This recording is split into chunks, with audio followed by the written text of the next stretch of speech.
starting off the morning with cereal, having like a turkey sandwich, having, these intimate snack foods that are there. As long as the calories are in balance and the fat is low, you're getting pats on your back from your doctor, probably feeling a lot of dips in energy throughout the day, focus, changes in mood, which we're going to be talking about a little bit today. Then contrast that once you started going on this more evolved version of an Atkins diet. Like, how are you starting your day? What did it look like? What were you eating a little bit, just to paint a picture for our audience? So, it started in the morning, waking up, just feeling better, feeling more vibrant. For breakfast, I would usually have eggs. And usually it was just eggs. I would have 3 or 4 scrambled eggs or something. Sometimes hard-boiled eggs. For lunch, I started switching over to some kind of protein sources. Early on, I was doing lower fat, non-red meat protein sources. So I was having turkey, chicken, salmon, other types of fish, non-breaded, no, and not even a whole lot of oil or anything. And then some kind of vegetables. So I was eating salads, lower carb vegetables with dinner, asparagus, broccoli, cauliflower, spinach, other types of vegetables. I would actually, back then, I would have sugar-free Jell-O as kind of a dessert. I still had a little bit of a sweet tooth. But that was pretty much the diet that got me on a completely different path.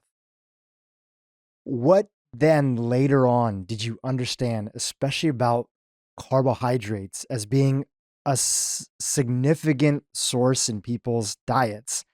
What did you start to understand with the science kind of connecting with your own personal experiences and that story of the patient, Tim, as you were calling them? What did you understand that carbohydrates now were doing and their direct result on metabolic health? It's a great question with a really complicated answer. The perhaps the simplest version is that, a lot of people think about carbohydrates and insulin in particular. Most people think of insulin as it relates to diabetes, type 1 or type 2 diabetes. So type 1 diabetes, your pancreas doesn't make insulin or not enough of it, usually because of an autoimmune process.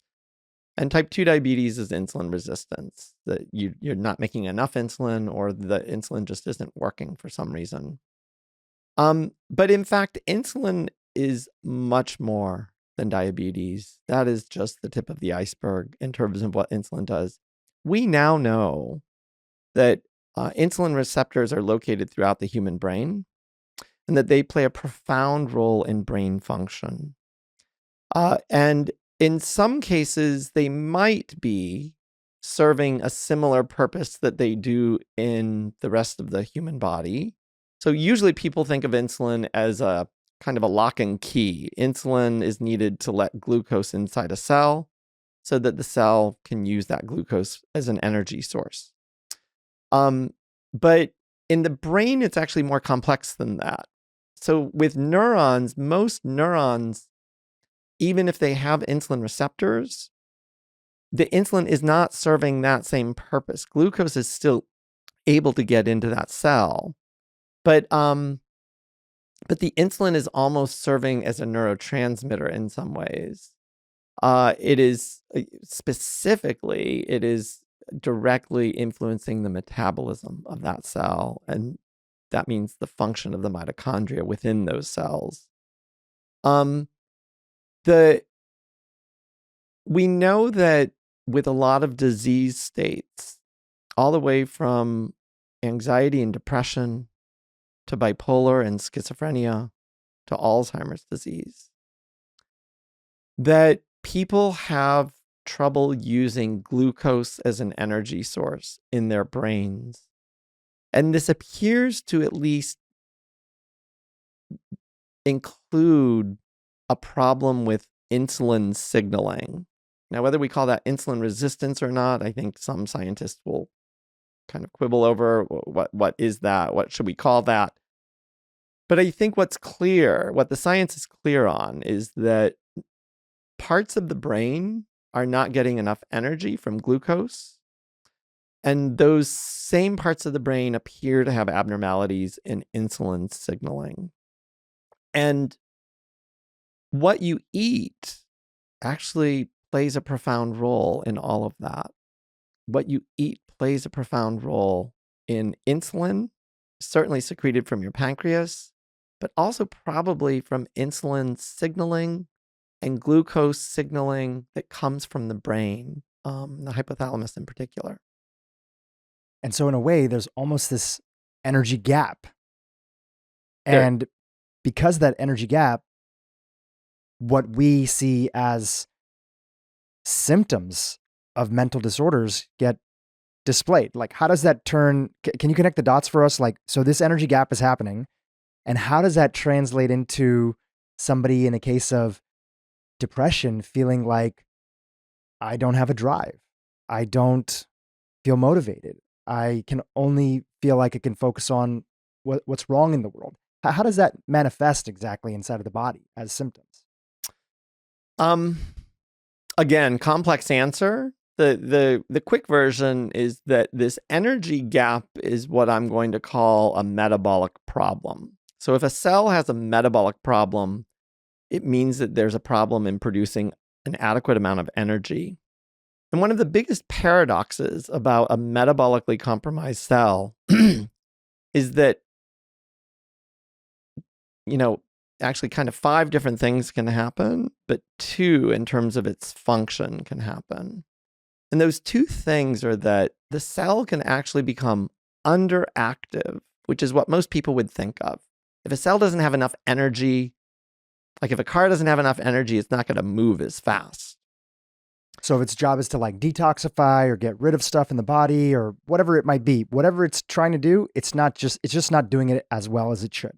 Absolutely. And so when it comes to the brain, if it's a serotonin neuron, say, but it's an energy deprived serotonin neuron, it means that it's going to secrete less serotonin than it should be secreting. If it's a dopamine neuron, it means that it's going to be secreting less dopamine than it should be. And now we're starting to get to these quote unquote chemical imbalances or neurotransmitter abnormalities.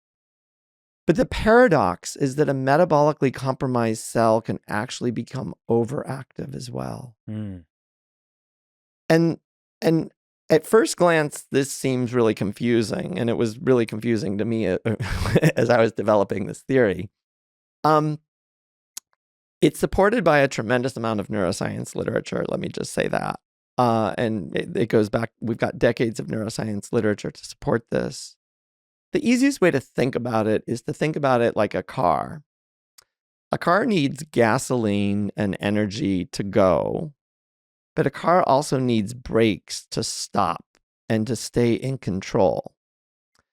And if we think about the brakes as needing energy, cells need to go, and they use energy to go, but they also need energy to stop and to shut themselves off or go to a resting state. And so when a cell is energy deprived, sometimes it has enough energy to start going, but then it doesn't stop precisely when it should. And that can lead to overactive cells and brain circuits, which can lead to symptoms of mental illness. So an easy example of that is, we all have anxiety pathways in our brain. We have cells and pathways in our brain that produce the symptom of anxiety. And that's a normal thing. We all get anxious under the right circumstances. It's part of our survival mechanism as human beings. Absolutely. If there's not enough food, we should be a little anxious. It gets us going. But if those cells and pathways are metabolically compromised, what that means is that those cells may become hyperactive, or they may fail to turn off when they should be turning off. And that means somebody can have anxiety symptoms sometimes out of the blue for no reason. In other cases, it can mean somebody has excessive, exaggerated, prolonged anxiety. And in either case, we would call that an anxiety disorder. And my assertion is that anxiety disorders, but in fact, all mental disorders, are metabolic disorders in that way. So you can't talk about what's going on in the body without talking about the role that mitochondria play. And that's a big part of what you're trying to highlight with your book, Brain Energy, and in your work in general, even having talked about it well before the book on presentations online and everything like that, which are fantastic, by the way. We'll link to some of them in the show notes. So talk to us about mitochondria in the context of everything that you've set up here in the conversation. So the reality is that, most people know mitochondria as the powerhouse of the cell, that they create ATP, which is the energy currency of cells. And they are the powerhouses of the cell, and there's no question about that.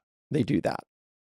One researcher used this analogy, which I love. He said, if you think about the cell like a computer, a lot of people think mitochondria are like the power cord to that computer. And they are. But in fact, mitochondria are actually the motherboard of that computer. So they are both the power cord and the motherboard. A lot of this research is new and cutting edge, and I think that's one of the reasons nobody's put it all together, is that a lot of this research has only taken place in the last 10 or 20 years, and it's primarily taking place in the metabolic field, the fields of obesity, cardiovascular disease, diabetes. It's also taking place in the aging field. So researchers looking at the aging process are increasingly honing in on mitochondria as primary culprits. For better or worse, the mental health field is a little bit behind the curve on this. And it's not that some researchers are, because some researchers have been leading the forefront in this field and have been out there screaming and shouting, it's mitochondria. Why isn't anybody paying attention to me? So I'm going to be out there at the forefront just shouting and screaming, it's mitochondria. And I'm hoping maybe I can persuade more people than they were able to. But when you do a deep dive into the science of mitochondria, that was where my mind was blown as an academic psychiatrist. Because all of a sudden, as I began to learn more and more about what mitochondria do and all of the roles that they play in cells, I began to connect the dots of mental illness.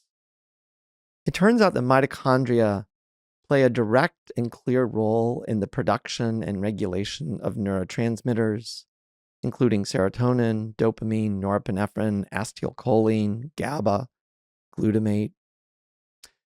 They play a direct role in the production and regulation of key hormones like cortisol, estrogen, testosterone, progesterone.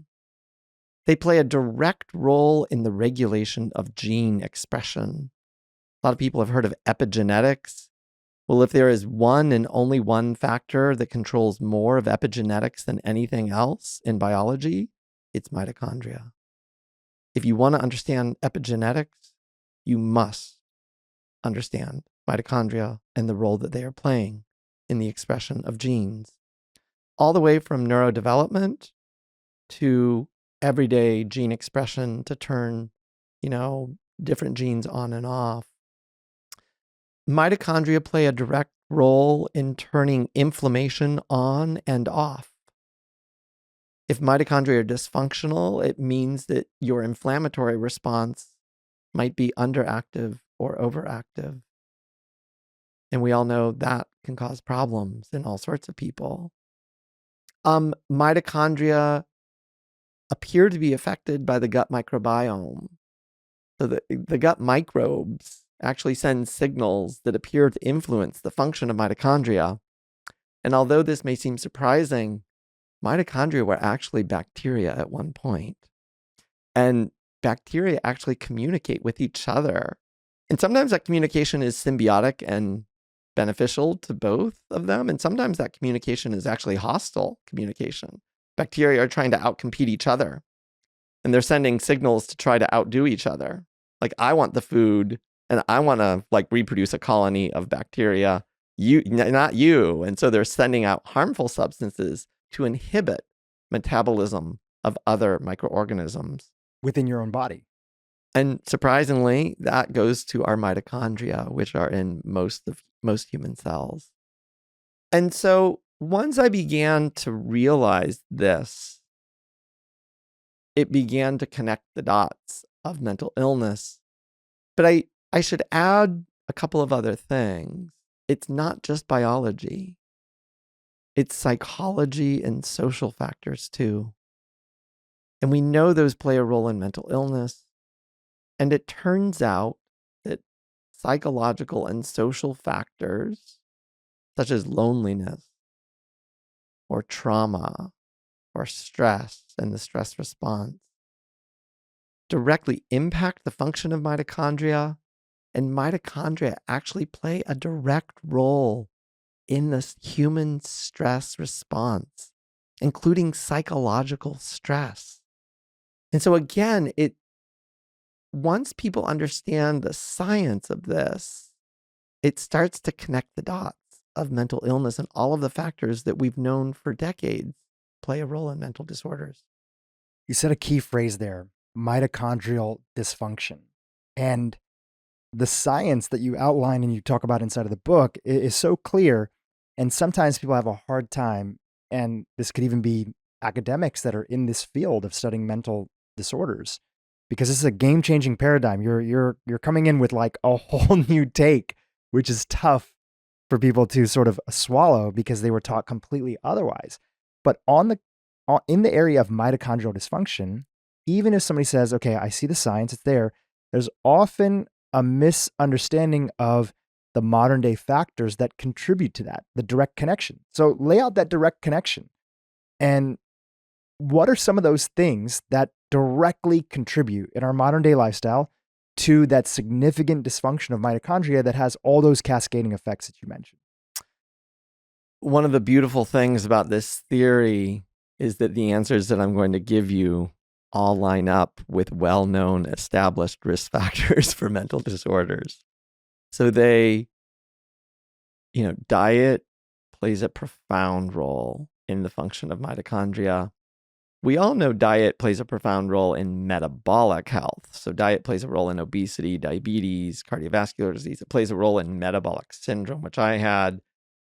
What might be more surprising to people is diet also plays a profound role in mental health too, and the brain function. But exercise plays a direct and clear role. As I said, trauma, stress, neglect also impact the function of mitochondria. Sleep plays a powerful role. Light exposure and circadian rhythms play a role.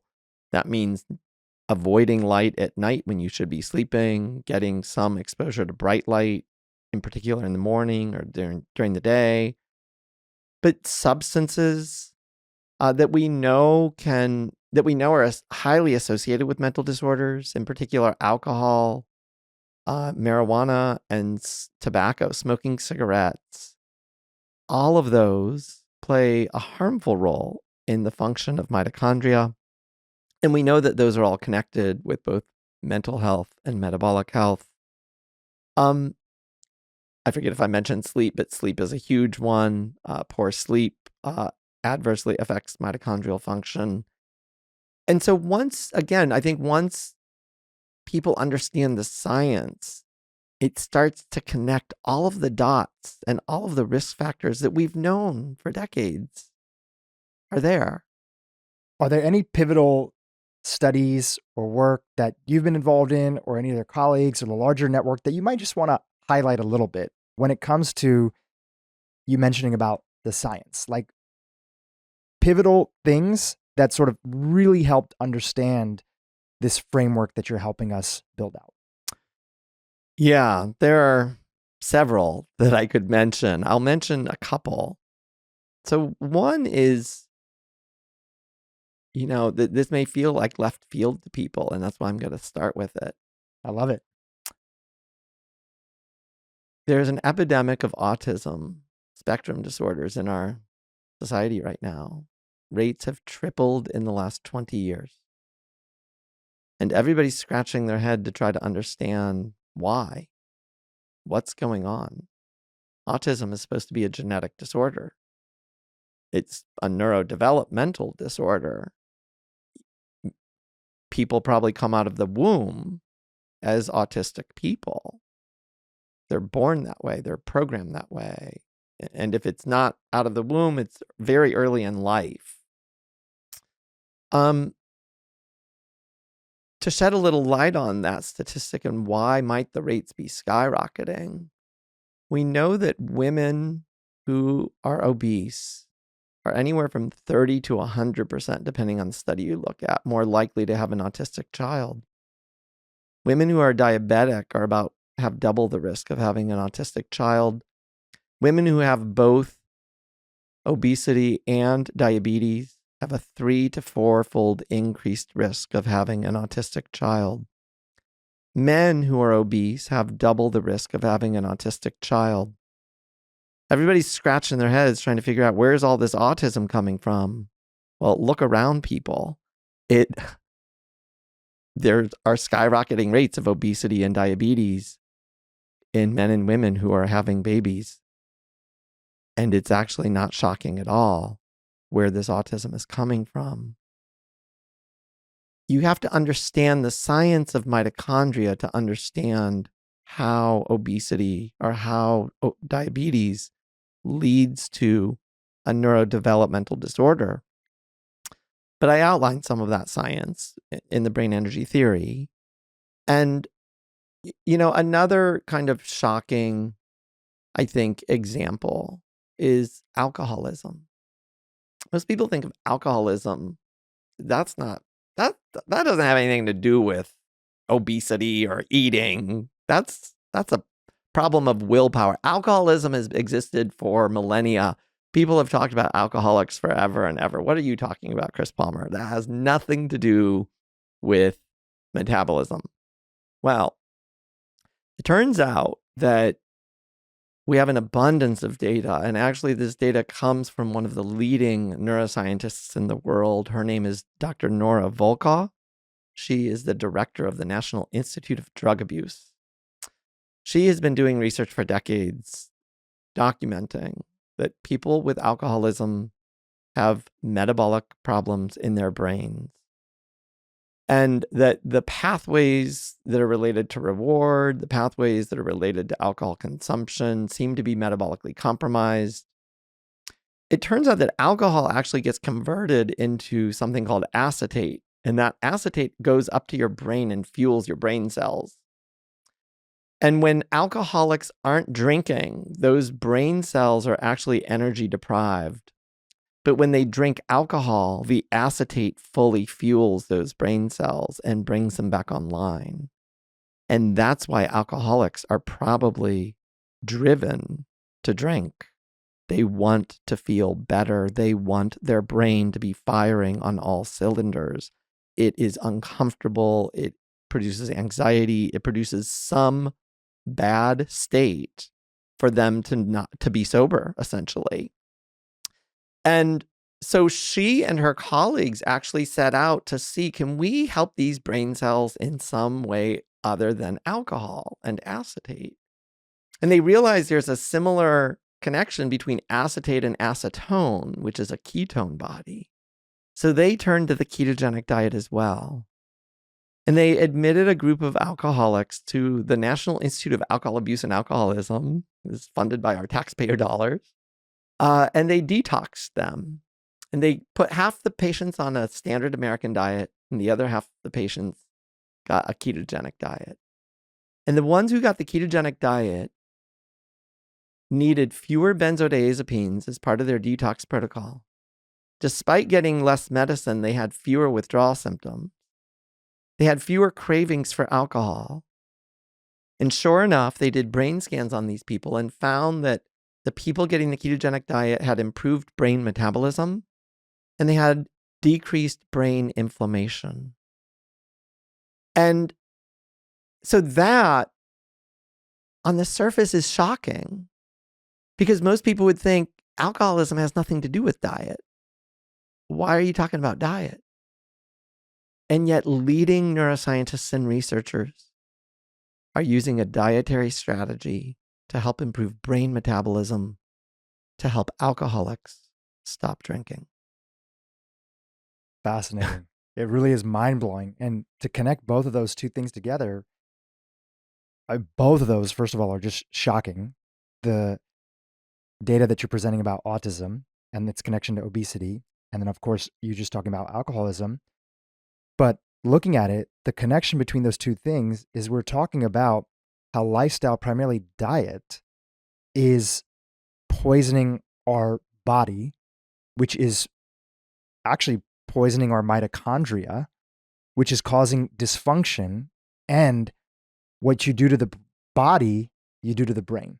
Absolutely. I think that's one major. If somebody said, what is the biggest takeaway that will come out of this era of the people that are driving this narrative, which I would put you at one of the individuals at the forefront of that, it's the brain and body are not separate. What we're doing to the body is having significant impact on our brain. And how do we know? Just look out in the world and see how bad things are. And now we finally have the science to back up that narrative. Absolutely. One analogy that I'll use is, because some people are going to think, well, so mental disorders are related to brain metabolism. Who cares? Like, that's so big picture.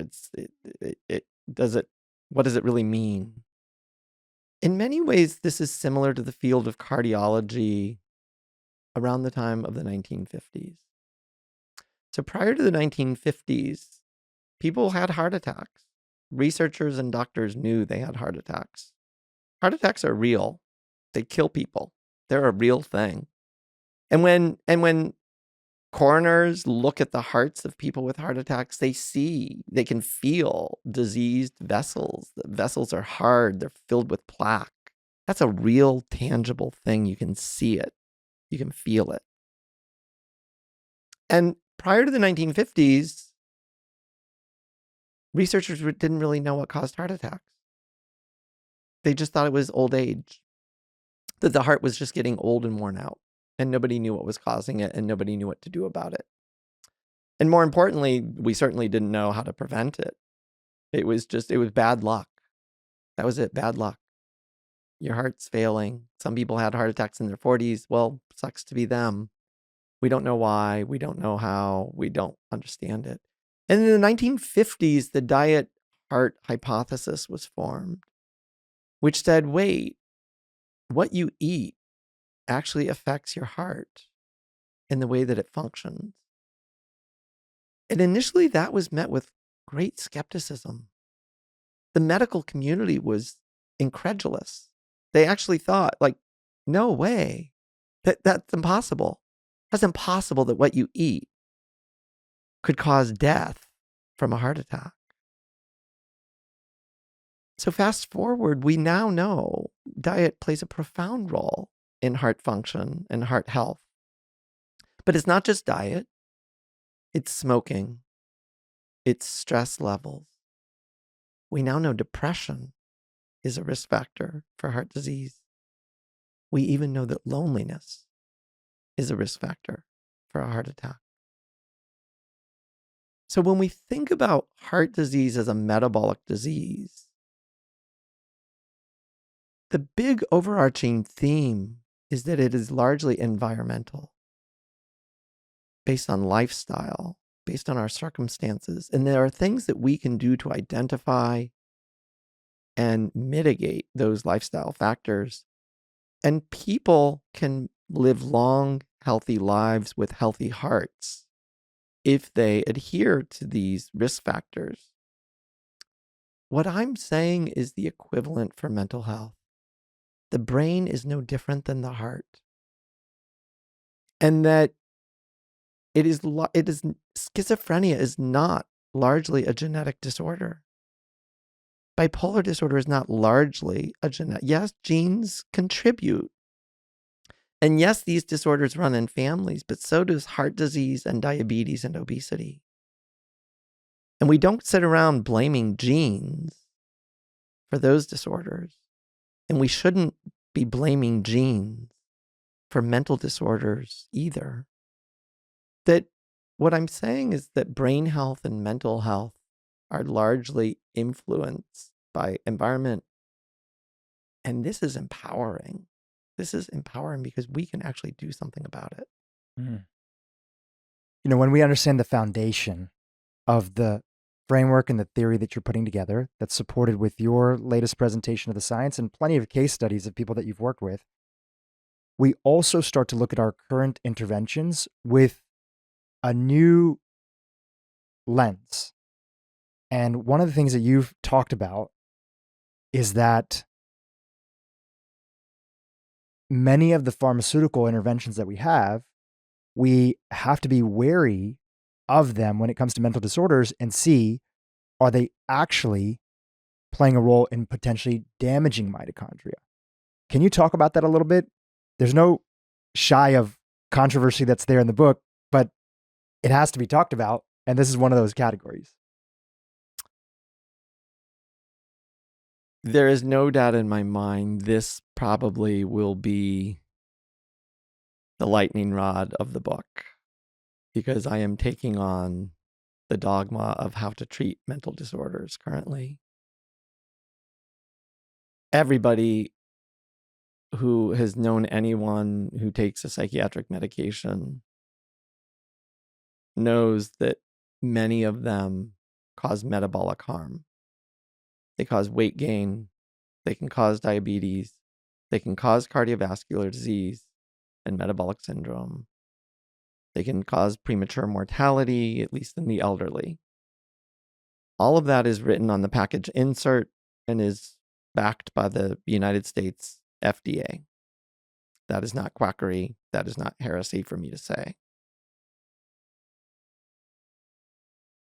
Before I go further, I just want to say that what I'm going to say is going to probably prompt a lot of people to want to get off their meds.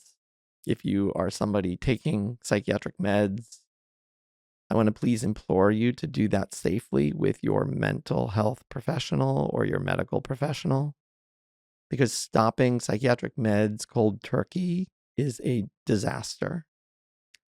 You can get acutely suicidal, psychotic, manic, agitated, combative. So please don't do that. Please do not stop your meds cold turkey. Please don't try to come off them in 2 weeks. Please do it safely. With that out of the way, I will say that we have decades of science documenting that some psychiatric medications directly impair mitochondrial function. And this was actually one of the biggest stumbling blocks for me when I was first developing this theory, because I knew that. I'm thinking, wait, if I'm saying that mental disorders are metabolic disorders of the brain, we have all these medications that I know with certainty impair metabolism and impair mitochondrial function. Why the heck would they work? Why would the studies show a positive benefit? Like that doesn't make sense. This theory can't be right.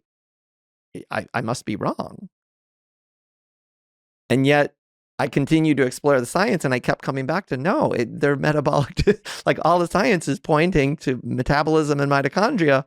So how can I possibly understand this? And the epiphany was with this paradox of what happens to metabolically compromised cells. Metabolically compromised cells can be underactive or overactive. And it's those overactive symptoms. So overactive symptoms include psychotic symptoms, anxiety symptoms, even some of the symptoms of depression. OCD symptoms. Those are all symptoms of overactive brain networks because they are metabolically compromised cells. And there are two ways to address those problems. One way, which is what I'm primarily advocating for nowadays, is to heal those cells, to restore mitochondrial function, to restore metabolism, to allow those cells to heal, that will allow those cells to function normally. But that comes with a risk. If they're metabolically compromised right away, it means that if we give those cells more energy initially, they might actually become hyperexcitable again. And then we're not going to really help with those symptoms, at least early on. Eventually we're going to, but not right away. But option 2 to address symptoms of hyperexcitability is to actually shut down metabolism to a cell. If we impair mitochondrial function, we will impair the metabolism of that cell. And it won't have enough energy to be quite so hyperexcitable anymore.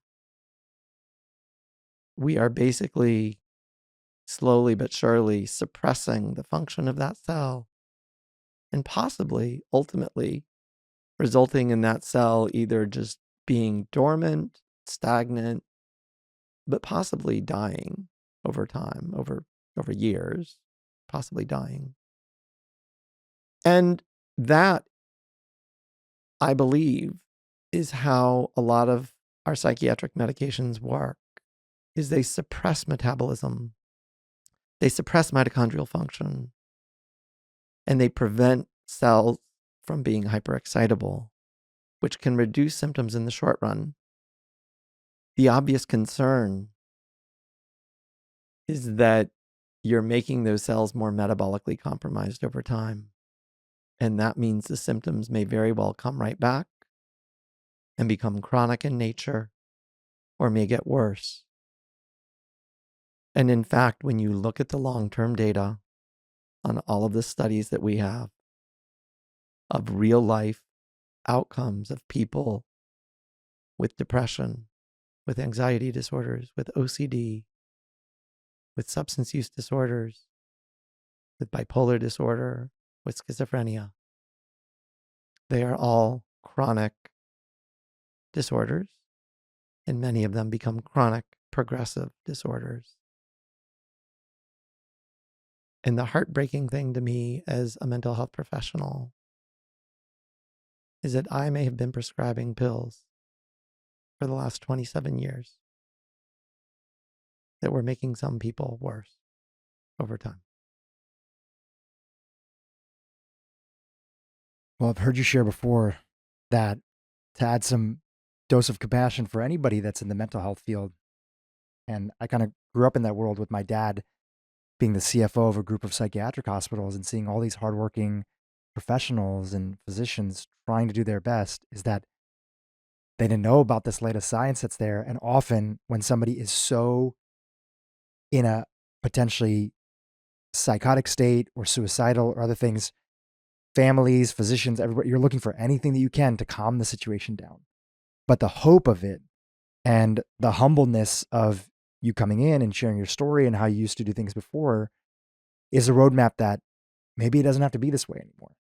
And that there's a different way that we can go about things that can actually help us get to this root of what is now, if we look at in the context of when we're recording this podcast, right before the midterm elections here in the United States, pretty much in every major city in the United States, there is a heavy conversation about crime rates, mental health disorder, homelessness, people experience houselessness, and a huge part of that is all connected to mental health disorders. And it's a major aspect of it. And so far, the narrative primarily has been, how do we increase treatment options? How do we get treatment to folks that are there? And maybe, except for a few people like yourself, are not really asking, is the treatment working in the first place? Even if we spend all the money in the world, are we going to fundamentally get people better? And that, I think you're spot on. And that is an issue that I think I am particularly well qualified to speak to. Because I have the privilege of being a Harvard psychiatrist. I work at what is now ranked the #1 psychiatric hospital in the United States, at least by U.S. News and World Report. We have some of the premier treatment programs in the world. And we are not putting a lot of people's disorders into full and complete remission. We are not restoring their complete health. And that is with comprehensive, aggressive treatment including medications and psychotherapy and rehabilitation and transcranial magnetic stimulation and electroconvulsive therapy and ketamine injections and everything else that we have to offer, we are failing to restore the lives of far too many people. Now, I don't mean to say we are completely incompetent and don't do anything, because that's not fair to myself or to my hospital or to my profession. We do help some people with our current treatments, and I want to be clear about that. But we're not putting schizophrenia into remission. We're not putting bipolar disorder into remission. We're really struggling to put depression into remission. Even with this comprehensive, elaborate, high-end private pay care. The elected officials are looking in the wrong places for answers. As you said, it's not, or as I will say, it's not a problem of access to care. Even when people have access to care, it fails to work for far too many people. We need new strategies. Now, in case people are worried, like Chris Palmer, you're going to bankrupt the healthcare system. In fact, the beautiful thing about this is, no, I'm not going to bankrupt the health. I'm going to help the healthcare system. We're going to actually improve spending. We're going to reduce spending. And why? Because if you use a metabolic approach to treating mental illness, not only are you going to dramatically increase the chances that we're going to put illnesses into full and complete remission and restore people's mental health, at the same time, guess what? We're also going to be restoring their physical health. So they're going to be less likely to be overweight or obese. They're going to be less likely to have type 2 diabetes. Those come with all sorts of healthcare costs on their own. And then we're going to be taking people who are currently disabled, and we're going to be returning them to the workforce. So not only are they not going to be drawing taxpayer dollars from a disability check every month, we're going to be creating tax-paying citizens. They're going to contribute to the tax dollars. And although I know that's a polarizing thing, and a lot of people think that's like a Democrat or a Republican thing to say, I say that as a mental health professional, and I cannot tell you how many patients I have had in my office in tears, desperately wanting to work, desperately wanting to earn their own keep, desperately wanting to have self-respect. And their symptoms prevent them from doing it. So please don't hear what I just said as a left or right-ish thing to say. It is a human thing to say. It is about restoring dignity and respect to human beings and allowing them to be productive citizens in society. And guess what? The icing on the cake is it'll save us a lot of money. My belief is that ultra-processed foods contain things that are harmful to human health. And the best way to avoid those diagnoses, whether it's obesity, diabetes, cardiovascular disease, or mental illness, is not to go on a GLP-1 receptor agonist and keep eating your ultra-processed food. The best way to avoid it is to avoid ultra-processed foods. And so the way that I would stage the intervention, in particular with a child, is step one is we're getting rid of the ultra-processed foods. They're going out of the house. I'm going to do all the other lifestyle stuff. Are you getting enough sleep? Are you on your screen all day? Are you playing video games all day? Do you have any real friends? Do you ever see these real friends? Like, I'm going to do all those things as well. So it's not just diet. I'm going to do the comprehensive, common sense lifestyle intervention, which I say it's common sense. I'm not saying it's easy. When you have families who've been doing this for years or decades, these are hard changes to make. I get it. But that's where I'm going to start.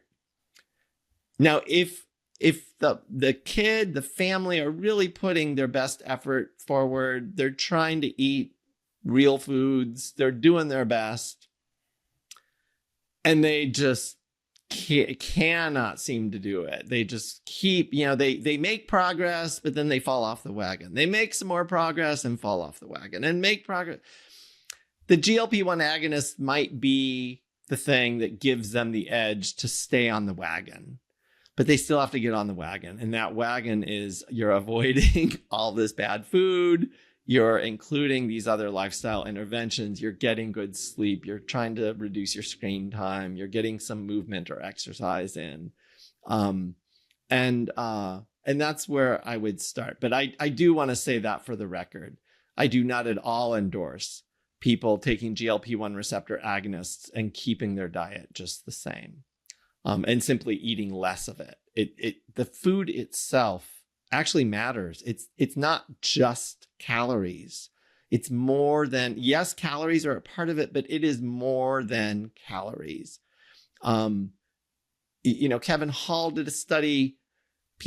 When people were given ultra processed foods, they ate like on average 500 more calories. It's not because the foods are so delicious. I think it's because the foods are disturbing normal hormone signaling and other metabolic signaling and brain function. It is throwing off your appetite set point, your satiety set point. It is throwing those things off. And that is why they're consuming 500 more calories. It's not that they're gluttons and they just can't resist the delicious taste of the ultra processed foods. Is that the ultra processed foods are influencing human biology. And the solution to that is to avoid them, not eat less of them. That's well said. And in this conversation, I feel like the thing that often gets missed is just the will that societies can have to encourage change in the right direction, especially when it comes to kids. Mr. Hari, the gentleman that wrote the book, The Magic Pill, inside of there, one of the chapters, he talks about what happened in Japan in, I believe it was like 2008 or somewhere around there. There was an uptick in obesity rates amongst the population, but in particular about kids. And in society, we wrote a whole newsletter about this, but I may have the statistics wrong, but it's something like this. The obesity rates went from like 3.8% to 4%, like a very slight increase. And Japan as a country had a national freak out. They said, holy smokes, this is heading in the wrong direction. We need to do something about this. So there was all these laws that were passed. And one of the first things they did is they banned processed foods in all schools in Japan. Processed foods were banned. And they mandated, said every school has to have a dedicated nutritionist on staff, and all meals must be provided to students from scratch every day, not from ultra processed foods.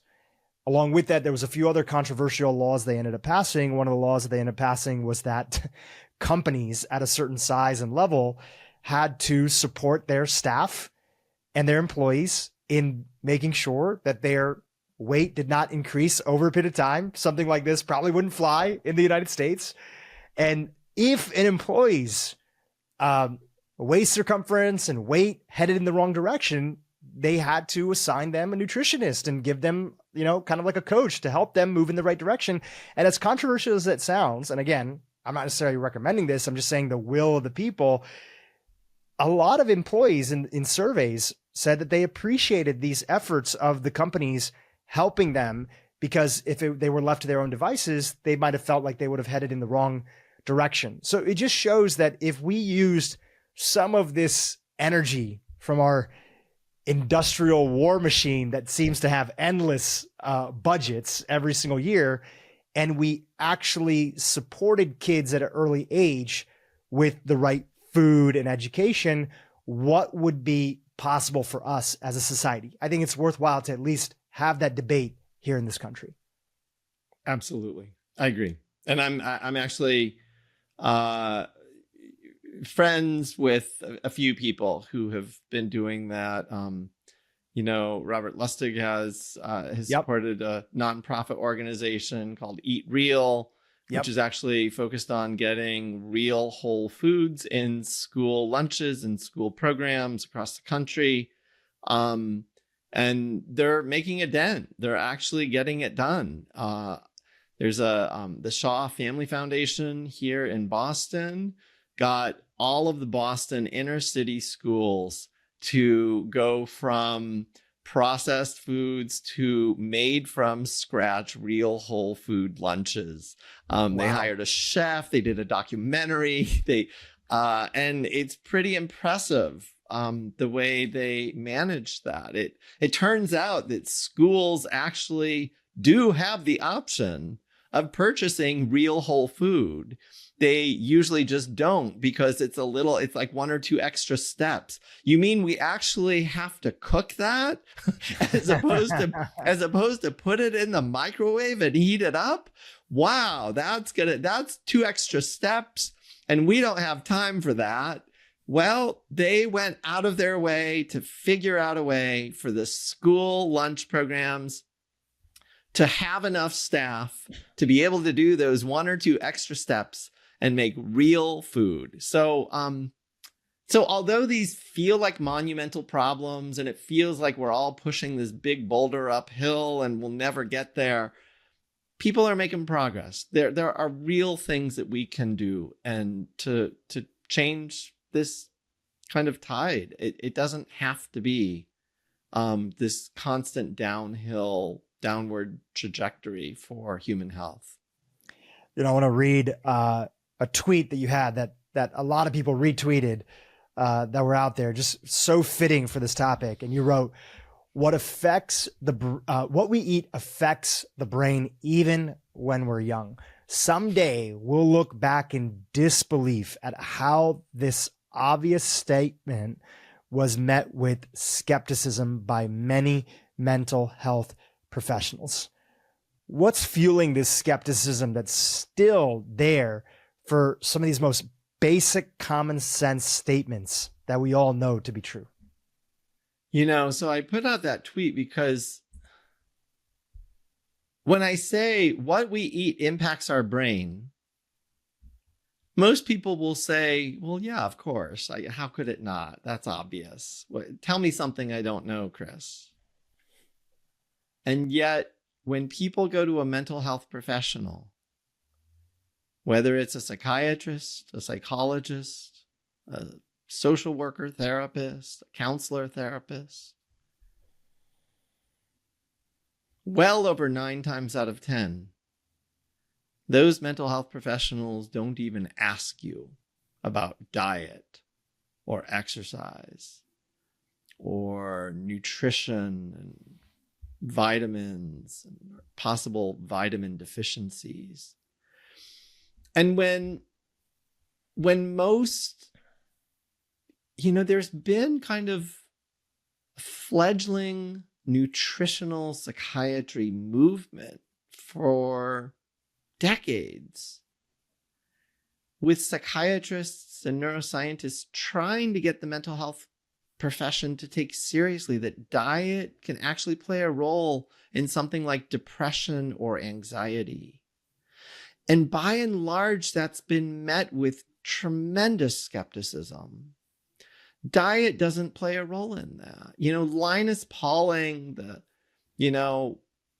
some consider him kind of the father of functional medicine, really proposed that vitamin nutrient deficiencies might be a core root cause of mental disorders. And for the most part, most mental health professionals think that is either laughable or those are just extraordinarily rare cases, Chris. Those are really rare cases, and the majority of people don't have vitamin or nutrient deficiencies, and that has nothing to do with schizophrenia or bipolar or ADHD or autism. That these are brain disorders, these are neurodevelopmental disorders, these are chemical imbalances, these are genetic. These are built into the genes of the human genome. They are inheritable. They must be genetic. and stop blaming diet. Diet's not going to do anything. And that is really where we're still at as a field right now.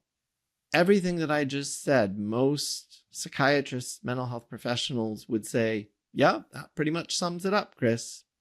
Sounds like you got your head on your shoulders and you at least get it. So I think that some of the ways that I want people to think about it, I want them to think about it in much more complex, nuanced ways. I want them to think about what impact does food have on inflammatory biomarkers?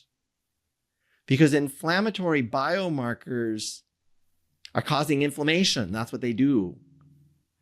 And when inflammation occurs in the brain, it can cause the brain to malfunction and result in symptoms of neuropsychiatric disorders. When I talk to them about that, then they start to get it.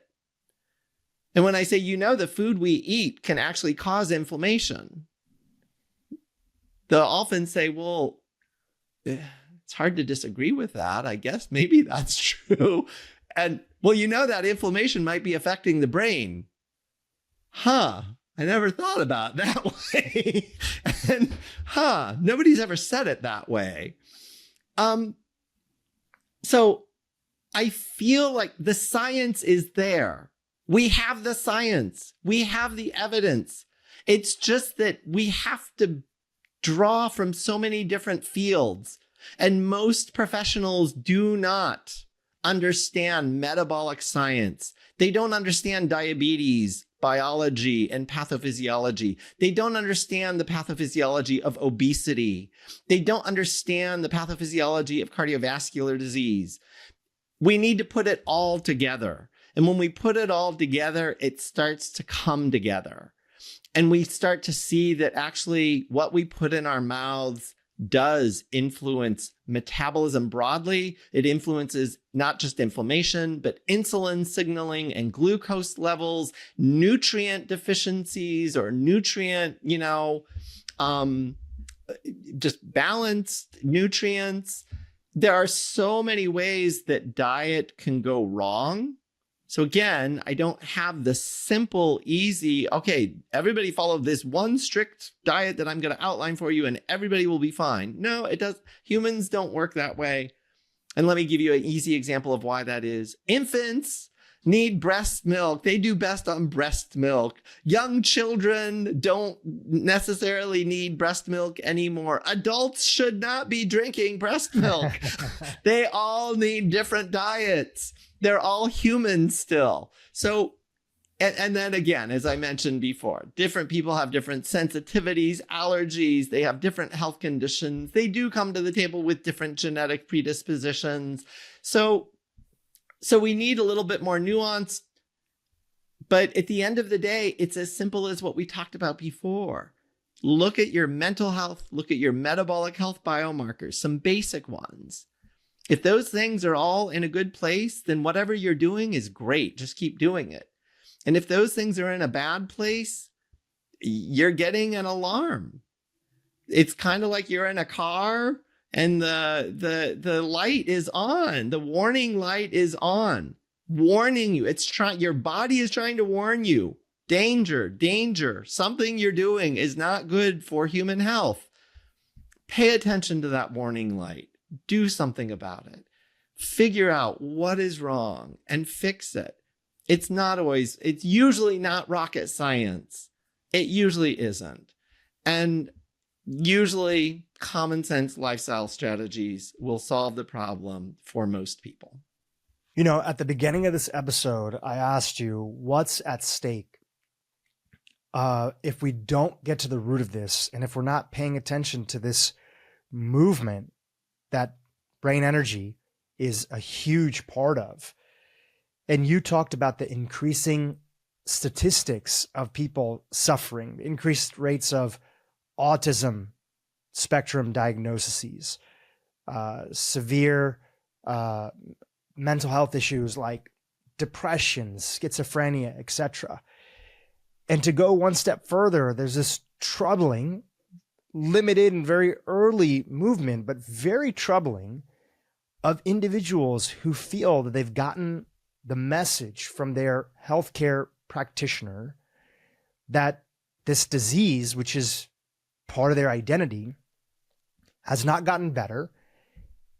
And often in these situations, you might have a young person who feels like, I cannot go on living like this. And in particular, there's been a few very viral stories, one that you wrote about on Twitter and how it broke your heart, about a young woman in, I believe, in Europe, and how she felt that no medication was making a difference and had sought out for essentially the support of state-assisted suicide, euthanasia. And I wanted to get a chance for you to just talk about this. Again, I want to share with our audience that these accounts are limited, but do seem like they might be having an uptick of young, individuals in particular. In this case, this woman had kids who are seeking out to end their life because they feel like there's not a chance of them getting better. Can you chat about this? Yeah, it's as you said, some will argue it's a small issue right now. There aren't that many people dying. I'm actually really concerned about what message this sends and what the precedent means, and how much do we let this grow to its full capacity. So right now it's primarily, this is mostly happening in the Netherlands, where they have legalized assisted dying or euthanasia for patients with mental illness. And there have been, increasingly news outlets, the Free Press, the Telegraph just the other day published an article highlighting some of the cases and what it means. And, there was a woman who, I think she was 29, who self-identified as autistic, and then potentially also had depression, anxiety, a personality disorder. And the Free Press did a story on her before she died, and she's dead now. And she's dead through medical assisted euthanasia. The Telegraph in the UK, this story talked about how this might be coming to the UK. A 17-year-old, I can't vouch for the truthfulness of this, but I hope they didn't publish it if it wasn't true. A 17-year-old girl with borderline personality disorder was put to death. That is an outrage as far as I'm concerned. A 17-year-old? My God, what are we doing? And then this woman that you described, who's a mother of 2 young children. The 2 young children don't even know she's planning on assisted suicide. She's being told, try one more psychiatric pill, and if that doesn't work, then we will give you euthanasia. The heartbreak, I will declare my bias up front, and then I'm going to go into a lot of nuance. But as a rule of thumb, I have hope for people with mental illness. I think they can get better. I think it is a travesty that we are giving up on them. I think it is a travesty. It is unconscionable. I believe it is unethical that we are killing them. And even if it's at their request, we are helping them die. And so now the nuance of this discussion There is no doubt mental illnesses can torment people. Mental illnesses can make their lives unbearable, can make their suffering unimaginable to people who have never experienced it. And that suffering, when it occurs day after day, week after week, year after year, can become intolerable. And I fully understand how people can be pushed to the decision that I would be better off dead than alive. So I get that. That's one perspective. A second perspective, though, is that the illnesses themselves, depression in particular, but also substance use disorders, schizophrenia, all sorts of others, the illnesses themselves can make people lose all hope, can make people feel suicidal. I've had patients even say to me, I don't know why I keep thinking about death. On the surface, I have a decent enough life, but I just am plagued by thoughts of dying and wanting to kill myself. Patients with schizophrenia may say, I don't want to die, but the voice keeps telling me to kill myself. The voice is doing it. So in some cases, the symptom of the illness itself is hopelessness and suicidality. And I want to be clear, we should never confirm that belief. We should never collude with that. We should never enable that belief. That is a wrong belief. Their brain is malfunctioning. Their brain is tormenting them. And we, society, people who love them, people who care about them, people who are trying to help them, we should make very clear and unequivocal, this is your illness. This is your brain doing this to you. This is not you. This is not a rational decision. This is not a good decision. I can understand how you're tormented by it, but I'm not going to collude with this. I'm going to get you better instead. And I'm not saying we're just going to ignore them and turn them out to the street and tell them to suffer relentlessly and leave them alone. No, they desperately need help, and we need to provide good interventions. The great news is that we've got a lot of interventions available today. So one, standard treatments do work for people. People can get standard treatments, but we've got new cutting edge transcranial magnetic stimulation therapies like the SAINT protocol out of Stanford, which does very focal, targeted transcranial magnetic stimulation. You're still awake while they're doing it, but it's specifically targeting one brain region. People can go from suicidal to not suicidal in less than 24 hours. Ketamine for some people can do the same thing. Psychedelics can do that thing. And obviously the work that I've been doing is with ketogenic diet therapy. Ketogenic diets can take people who have severe crippling disorders that leave them chronically suicidal. And I can't even tell you how many patients I'm aware of. People who are sharing their stories very publicly. I've shared some of them very openly, all for free on the Brain Energy website and others.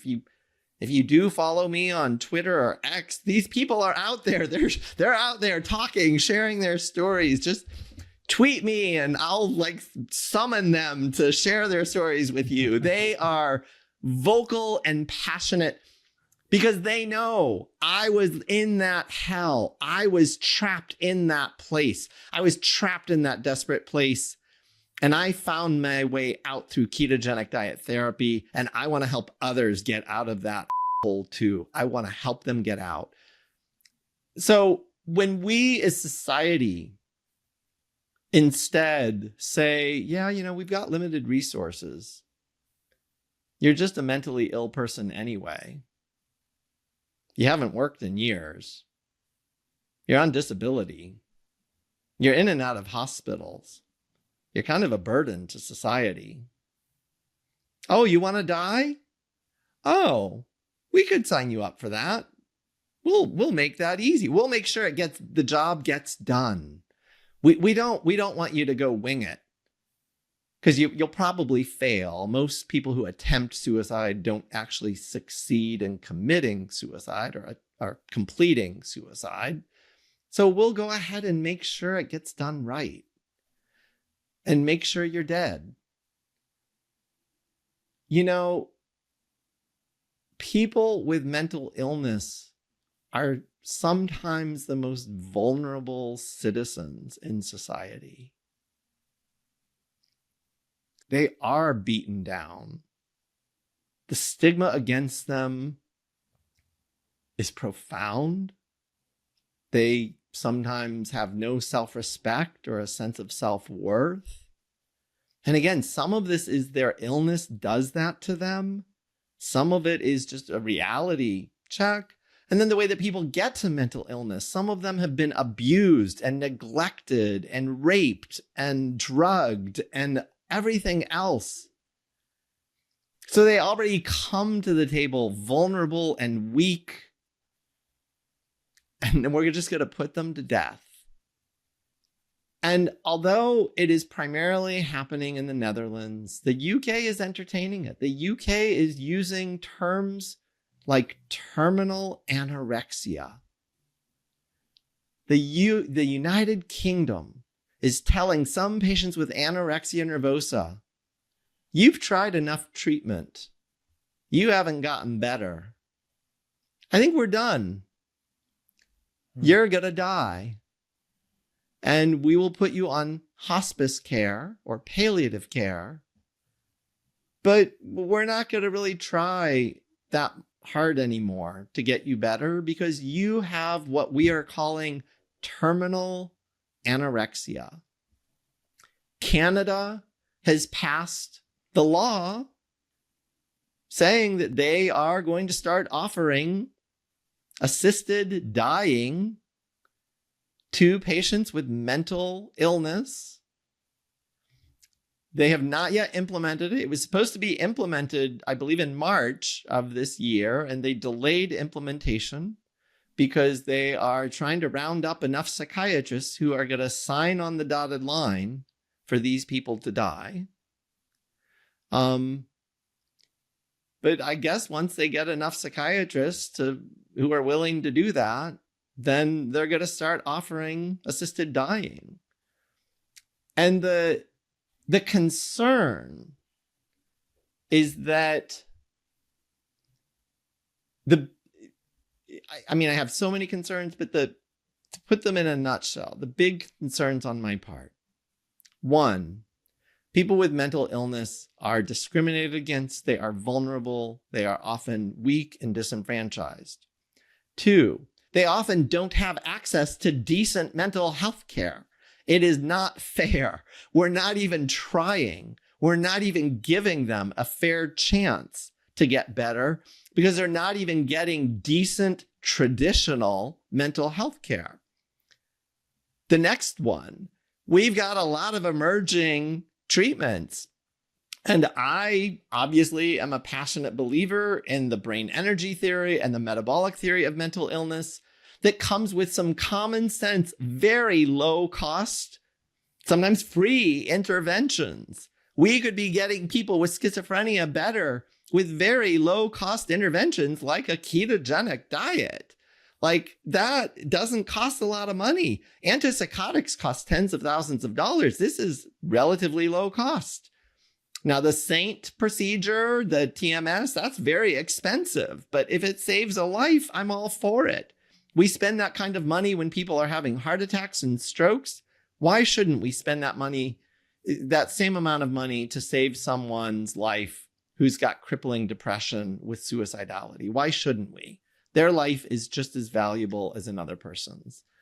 And then finally, as I've said over and over, but I just want to, how do we tease apart the true rational decision to want to end one's life from a mental illness, from a symptom an irrational, maybe even delusional thought that I want to be dead, how do we distinguish those two things in people who are mentally ill? It's not easy. And that means we're colluding with the illness. The illness is trying to take their life and we're going along with it. Like, how unconscionable is that? Like, why would we do that? Why? Like, we should be fighting for these people. We should be saving them. It would be like saying, like, oh, well, you know, somebody came in with cancer and their cancer's trying to kill them, so we're just going to help it along. The cancer's trying to kill them anyway. You know, that's nature. That's natural. So the cancer's really trying to kill them. So yeah, and they're getting kind of weak and beaten down and worn down. So we'll just go ahead and give them a lethal injection and call it a day. It feels similar to that. That when patients have severe suicidality, recurrent suicidality, a lot of times that's a symptom of their illness. And we should be fighting it just like we fight cancer. We should be trying to save people's lives, not surrendering and helping it along. A big part of this framework here is taking the principles of a ketogenic diet and incorporating into at least the dietary aspect. Again, you've mentioned before multiple times that this isn't about just diet, but metabolism is very hard to get that under control just by solving loneliness, for instance. And sure, taking out alcohol, taking out substances is an important part of this, but fundamentally, if you are metabolically unhealthy because of your diet, it's very hard to see people get better without that being addressed. So I've watched a bunch of your presentations in preparation of this podcast, and in one of your presentations that you had on the ketogenic diet, you shared something that even for somebody like myself, who's pretty deep in the world as a layperson of interviewing experts like yourself, it came as a shocker to me. And I'll quote from you from your presentation. You said, "We actually know more about the effects of the ketogenic diet on the brain more than any other dietary intervention, more than the Mediterranean diet, more than all these other things that we know before." Help us unpack that quote and go into this framework that you've developed of how to address metabolic health to improve mental disorders. So, yeah, I absolutely stand by that assertion that we know more about the ketogenic diet and its effects on the brain than any other dietary intervention. And I think there are two primary reasons for that. One is that for the most part, nobody thinks diet plays a role in brain function. So not that many people have been studying it. So neuroscientists aren't studying like what effect does a Mediterranean diet have on the brain? What effect does ultra processed food have on brain function and brain cells, brain inflammation, neurotransmitters, hormones, other things? People haven't really been doing that research, and there hasn't been a strong appetite to fund that kind of research because, again, nobody thinks diet has anything to do with the brain for some strange reason. So why the ketogenic diet? The ketogenic diet is an evidence-based treatment for epilepsy. It was developed 100 years ago by a physician for one and only one purpose. It was developed to stop seizures. And lo and behold, it worked. It wasn't developed as a fad diet. It wasn't developed as a nutrient-dense diet. It wasn't developed as a weight loss diet. It wasn't even developed, researchers actually, I should say, have been using low carbohydrate. They didn't necessarily call it ketogenic, but they were probably ketogenic as well. Researchers have been using low carbohydrate diets for the treatment of type 2 diabetes for a long time. But again, they're looking at insulin and diabetes, not brain function. So it turns out that neuroscientists, neurologists, even biotech companies have been studying the ketogenic diet and its effects on the brain for decades. We literally have decades of research on this, all the way from animal models to human studies, doing brain scans, looking at neurotransmitter, activity in response to a ketogenic diet. And we know that it does tons of things. So it changes neurotransmitter balance, GABA, glutamate, adenosine, changes ion channel regulation, especially calcium regulation, which is really important in turning cells on and off. It decreases brain inflammation. It changes gene expression, does all sorts of things in the human brain. And it's not that, a lot of people in the keto community want to say the keto diet is God's preferred diet. Every human being should be on the ketogenic diet. It is the diet that humans have eaten for, millions of years, and every human should be eating a ketogenic diet. I don't mean to argue with them. And you can argue with them, by the way. I think that could be healthy. They're entitled to their opinion. I do not share that strong opinion. I instead see the ketogenic diet as a very powerful metabolic treatment. The ketogenic diet, again, was developed to mimic the fasting state. Humans are not made to fast indefinitely. That means starvation, and that's usually a recipe for death. So the fasting state is extraordinarily powerful and beneficial. And it is a metabolic intervention, but it has to be done in controlled ways for discrete periods of time. Because if you fast too long, you starve to death. Now, I just want to point out, this has not been lost on humanity. Fasting has been used as a medical intervention, as a religious practice, as all sorts of things, healing, for millennia. Sometimes when something's used for millennia in almost every culture on the planet, there's a reason for it. More often than not, it's because it's actually really doing something. Whether you believe the explanation being given or not, it's probably really doing something. And that's why humans keep doing it over and over and over again. Yeah, you say all the way back to like Hippocrates. And it could even be one of the reasons because it works so well. And I'd love you to just maybe share a couple anecdotes of anything you know.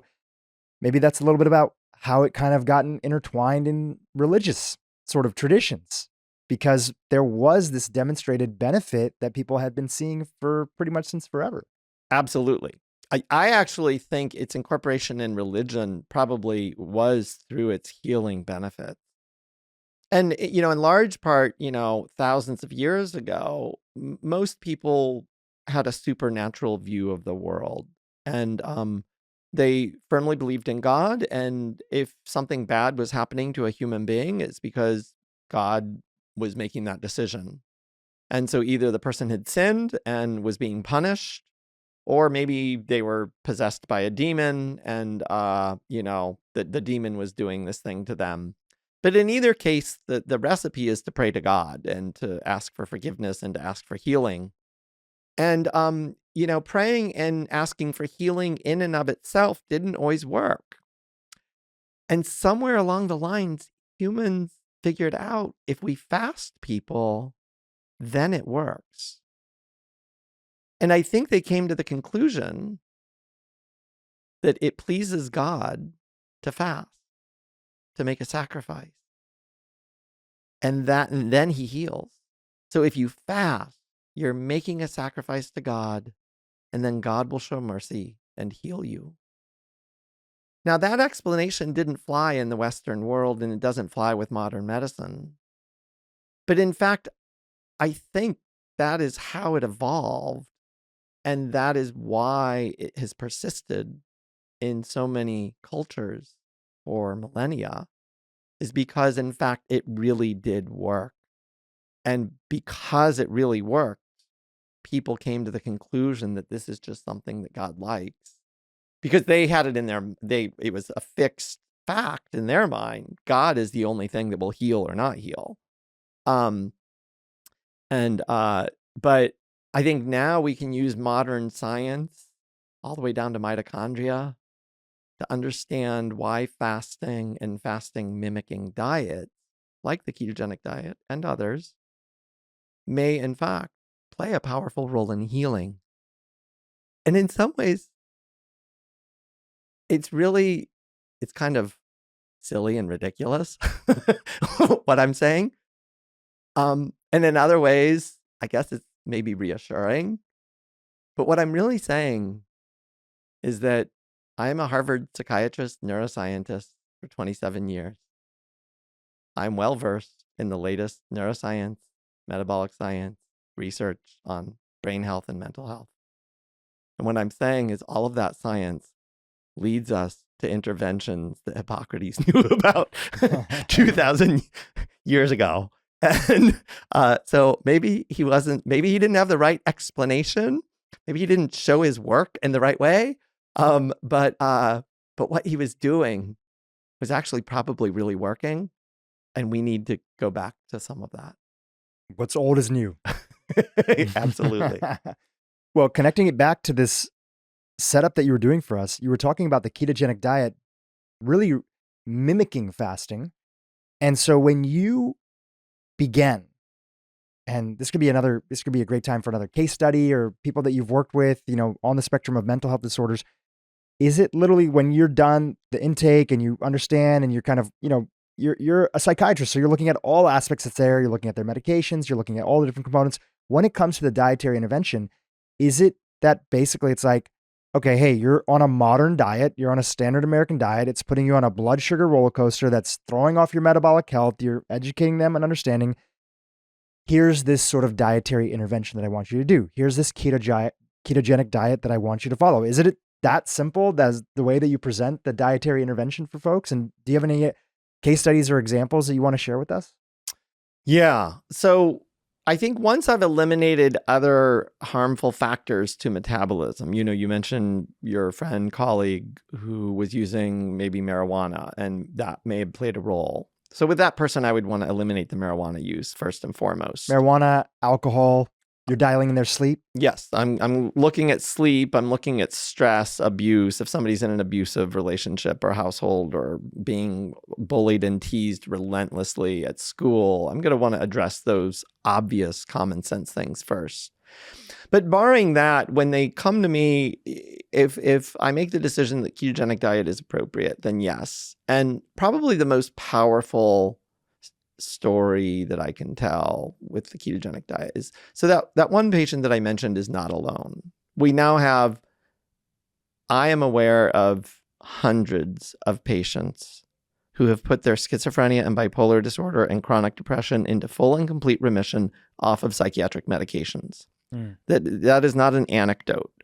We have plenty of case studies. Numerous researchers from around the world are doing research. We actually have 5 randomized controlled trials underway now of the ketogenic diet for serious mental illness. So I want people to know this is not that kind of that much in its infancy. It is very early days, no question. We need the randomized controlled trials, no question. But we are actually further along than a lot of people recognize. But perhaps the most powerful story is a woman who, her real name is Doris, and she's given me permission to use her real name, so I'll use her real name. So she was diagnosed with schizophrenia when she was 17 years old. She had daily hallucinations and delusions. Over the ensuing decades, she tried numerous antipsychotics, mood stabilizers, and other medications. She was in and out of hospitals. Nothing worked. She had a guardian. She had people come into her home to help her with grocery shopping, paying her bills. And she was miserable. Between the ages of 68 and 70, she tried to kill herself at least 6 times and was hospitalized for those suicide attempts. At the age of 70, she was referred to a weight loss clinic at Duke University where they were using the ketogenic diet, and she decided to give it a shot. Within 2 weeks, not only did she start losing weight, but she noticed dramatic reductions in her auditory hallucinations and delusions. Within months, all of her symptoms of schizophrenia were in full and complete remission. Within 6 months, she was off all psychiatric medications. Doris went on to live for another 15 years. Wow. She remained off psychiatric medications. She remained symptom-free from the symptoms of schizophrenia that had plagued her for 53 years. She actually learned how to take care of herself again, so she got rid of the guardian and the PAC team. No more suicide attempts. No more psychiatric hospitalizations. Doris had a completely different life because of a change in her diet. Mm. And that does not happen even with the best treatments that we have to offer in psychiatry today. It does not happen with shock treatment. It does not happen with any medication. We do not put schizophrenia into full and complete remission for 15 years off medication with any treatments that we offer.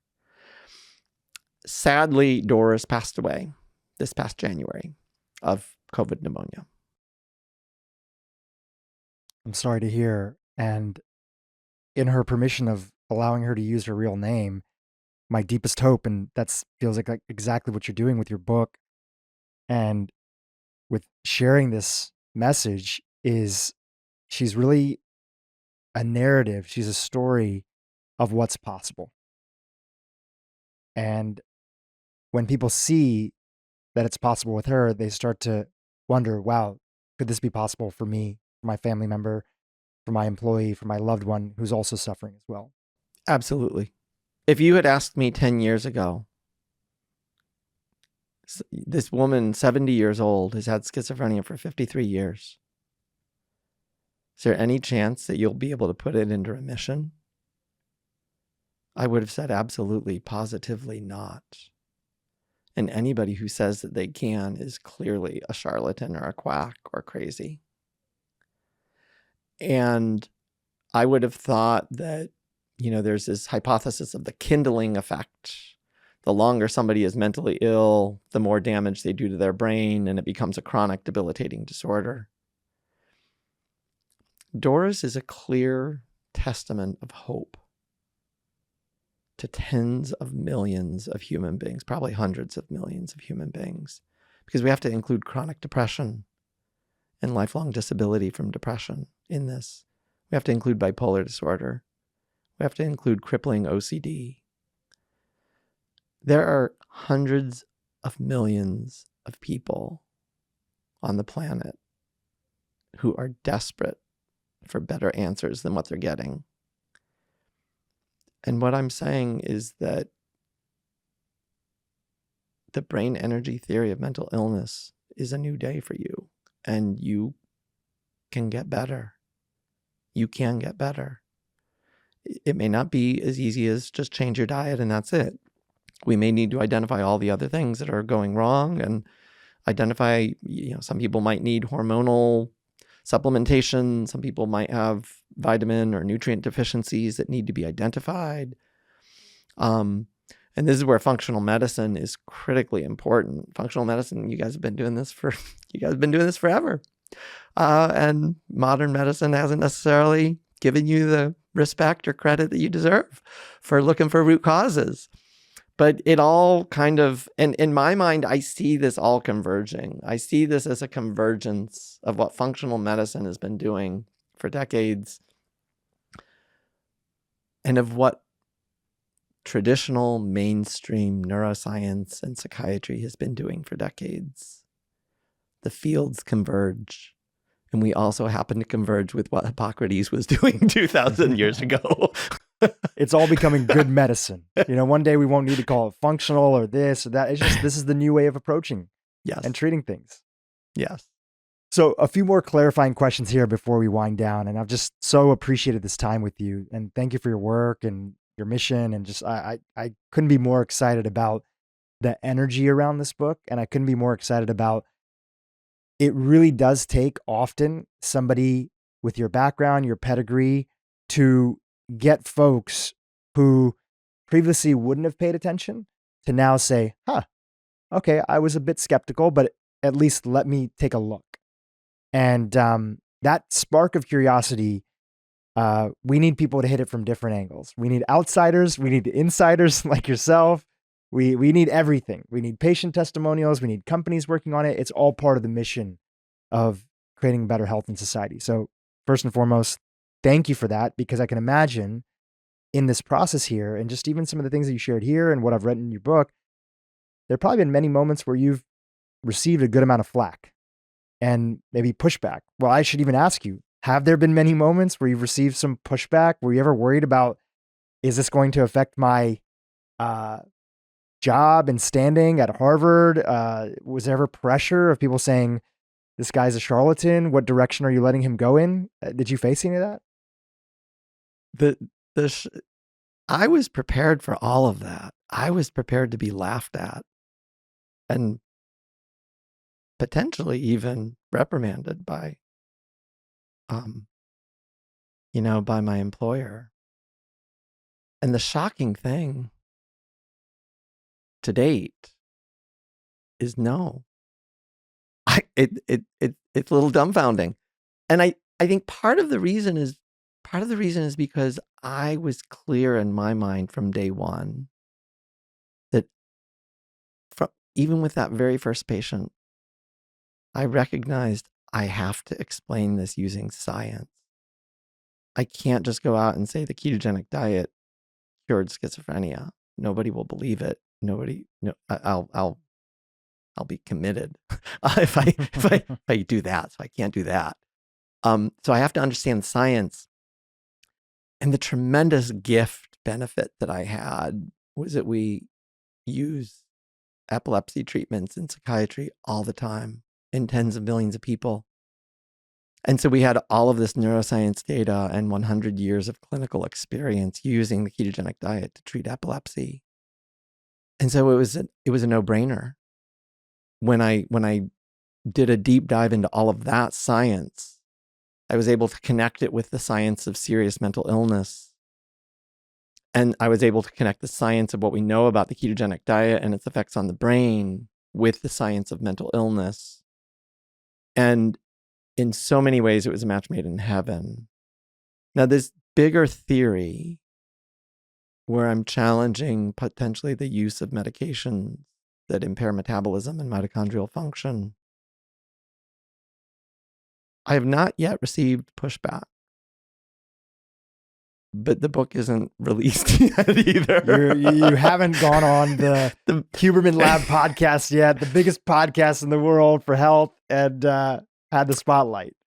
But what I'm hearing from you, sorry to just jump in, you know why you're on this mission. And you know that at the end of the day, it's to help people. That's what I'm understanding. So regardless of the flack, you're on a mission. There is no doubt in my mind. I'm in my 50s. I recognize you only get one life. You only get one career. What do I really want people to say about me when I'm dead? If there is one thing that would make me happiest, it's that I helped people with mental illness. And I helped improve their lives. And the science is there. The evidence is there. The logic is there. There have been a couple of people who've told me, Chris, I don't think you've proven your theory. I can't prove it wrong, but I don't think you've proven it absolutely correct.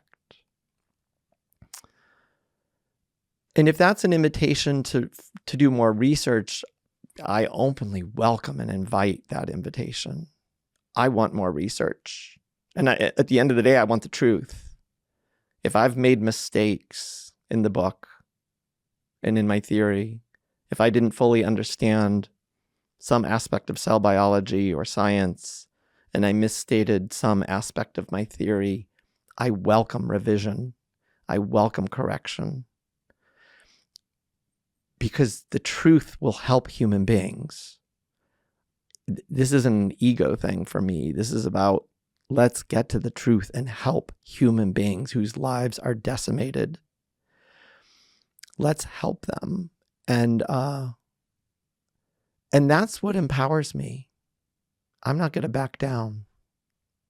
I'm not going to back down. I'm fighting for a group of people who are beaten down by society, who are stigmatized, who are shamed, who are humiliated, who are told that they are second-class citizens, who are told that they are worthless, that they're slackers, that they're lazy. I'm fighting for them. Well, they're all cheering you on. Often those individuals, they're in the silent majority. You don't often hear from them directly always, but you know that they're out there and they're looking for somebody to step up and pave a new path. And that's what you're doing. I wanted to ask one clarifying question about the ketogenic diet that I know my audience will be very interested in. You were mentioning earlier that it's a therapeutic intervention. Many people are out there and they're like, the ketogenic diet is perfect. It should be something that everybody's on long term, etc. We've had many people on the podcast, including functional medicine doctors, researchers, talking about it, especially how there could be some downsides long term to being on the ketogenic, for quite some time, especially for women, for instance. They might need a higher level of carbohydrates to create more balanced hormones with their rhythm and cycles and everything like that, and many other aspects. So when you put people on this protocol, and again, as we mentioned before, and we'll just say again, like this also includes exercise, removing substances, includes focusing on sleep. It's not just the dietary intervention, and we don't want to downplay the dietary intervention. Do you notice that sometimes people can pull back from a strict ketogenic diet and now start to incorporate some of the variability once their metabolic health is back in balance? Absolutely. And, I'll use myself as the clear example. So I was ketogenic initially when I started, noticed dramatic improvement in my health, had metabolic syndrome. Now, I've remained on a relatively low carbohydrate diet, but most recently I'm probably on what most people would call a paleo diet. I, eat plenty of fruit, which has carbohydrates. I'm not in ketosis. I will sometimes skip meals as kind of intermittent fasting, especially if I'm not hungry or if I'm just busy. And I kind of look at that as well. It's, a little bit of intermittent fasting. In patients with serious mental disorders, it's early days in terms of understanding what do people need long term. It is early days. I draw from the epilepsy literature heavily. So when people use this treatment for their epilepsy, usually neurologists recommend that they stay on the diet for 2 to 5 years and then try to go off the diet. And, different neurologists have different opinions. There's no one recommendation about what diet do they go to. Right. Sometimes they just go to the standard American diet, which you and I would disagree with, I know. And I would recommend more of a whole food, real food diet. But well, many do, and they see the return of their symptoms. Yes, they can't come from it. But some actually are able to eat whatever they want, and their symptoms never come back. Wow. And so what that means is that the ketogenic diet is healing their brain. It's improving the quality and the function and the number of mitochondria and brain cells. And that results in a long-term healing repair process, autophagy and other repair functions. And once those cells are repaired, they may actually be able to handle more stress and more, even a bad diet. But it's not across the board. It's not universal. There are patients with epilepsy who have had to be on the ketogenic diet for 40 plus years. Because every time they try to come off the ketogenic diet, their seizures come back with a vengeance. And so those, so I think it's variable. There's not a one-size-fits-all solution for everyone. And there are some people born with a genetic problem, glucose transporter 1 deficiency syndrome. And basically what that genetic problem means is that their brain has trouble getting enough glucose across the blood-brain barrier. So their brain cells actually have trouble. They are energy deprived because they're not getting enough glucose. The ketogenic diet is actually the first-line treatment for those people with that genetic disorder. It's one of the few disorders that the ketogenic diet is the primary first-line treatment. And for those people, it's a lifelong treatment because we're not repairing that genetic defect. So their brain just can't get enough glucose. And so ketogenic diet provides an alternate fuel source of ketones, and that allows their brain to function normally. So some people may, in fact, need this diet long-term. A lot of patients that I've treated do not. A lot of patients with bipolar disorder and schizophrenia are able to, after a couple of years, so it's consistent with the epilepsy kind of experience. After a couple of years, they can start to tolerate excursions from the diet. I'm usually recommending more of a whole food diet, still trying to stay maybe certainly free of added sugar because they've been off sugar for a couple of years now. So let's not add that back and, get those cravings going again. More often than not, I'm also recommending that they avoid grains. So they're going with more of a paleo-ish kind of a diet, but adding back lots of vegetables, fruits, other things. And for a lot of them, that's working really well. It works really well. And interestingly, sometimes they do even better. Because I do think the ketogenic diet for some people, as you mentioned, like with some women, it's not allowing for the full normal regulation of hormones, for instance. And so the ketogenic diet can be a phase of their treatment, allow this mitochondrial repair to take place. And then once that takes place, maybe put them on a slightly more quote unquote balanced diet that's going to maybe address some other issues. And once they address those other issues with a more balanced diet, that they actually are even happier and healthier, have more energy to exercise, get even better sleep, and then they're off to the races with a healthy, happy life, hopefully. The first step in the process is obviously limiting and reducing those inputs, right? Walk us through that process. Obviously, we're talking about alcohol, marijuana, but that's in the grand scheme of all the different levers that make our mitochondria either healthy or worse off. So what are the different levers that are out there that you look at? If the first one is reducing alcohol, reducing marijuana, potentially cutting it out, getting somebody in a right treatment program, if there's an addiction component that's there, what are the next things that you look at? So the biggest ones that I'm going to look at in terms of treatment strategies are the basic lifestyle medicine interventions. And that includes diet, exercise or movement, sleep, as we've talked about, managing substance use. It also includes stress reduction or relaxation if needed. And it also includes connection and relationships. So those are the basics. And the way I think about it is that those are the basic ingredients for human health. And if a human being is not healthy, it's best to start with those basic ingredients and figure out, is something missing? Is something too much, too little? Like, what's happening here? And obviously, the devil is sometimes in the details, especially with diet. I'm just going to say that up front. So many people ask me, so what is the one diet that I should do, Dr. Palmer, to cure whatever I've got? Like, I really don't have a one-size-fits-all diet for all human beings with all different health conditions. I just don't. It's not that I'm trying to be stingy. It's not that I'm holding out. It's not that I'm trying to be mean. It's that different humans are different. Some people are allergic to nuts. Nuts can be a really healthful kind of food to include in your diet if that's something you like. But if you're allergic to them, no. Some people are allergic to gluten and could have very horrible reactions to gluten. Other people can tolerate it. Some people really want to be more plant-based, more vegetarian or vegan. I will work with those people.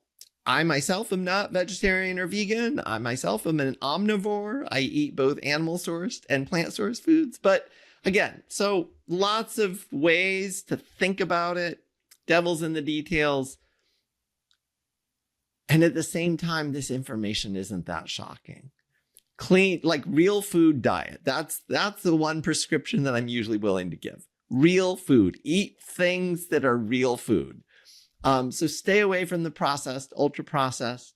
If something has more than 4 or 5 ingredients in it, and especially if you can't pronounce some of those ingredients, maybe stay away from that. food. Maybe try to go with single or 2 or 3 ingredient type foods. That's diet. Could I ask you one question Yeah, about the diet before we go to go for it. exercise and sleep? Would you say that another principle along with it is that, yes, eat real food, stay away from ultra processed foods, stay away from things that have too many ingredients, especially the ingredients you can't pronounce.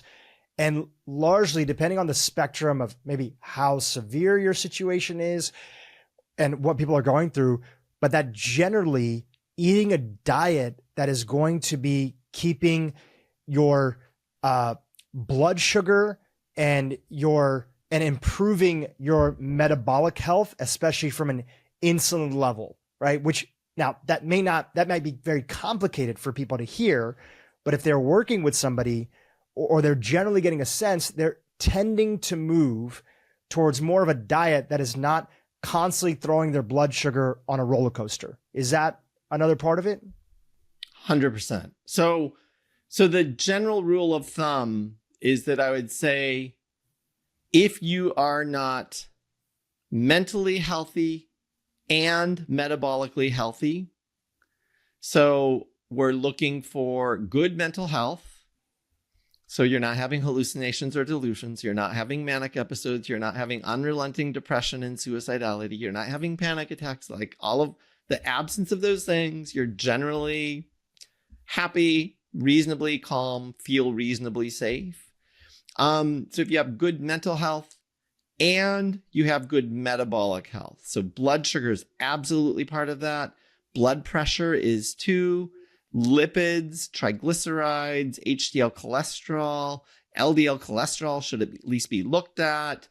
Abdominal obesity, all of those things play a role in your mental and metabolic health. They are markers of metabolic and mental health.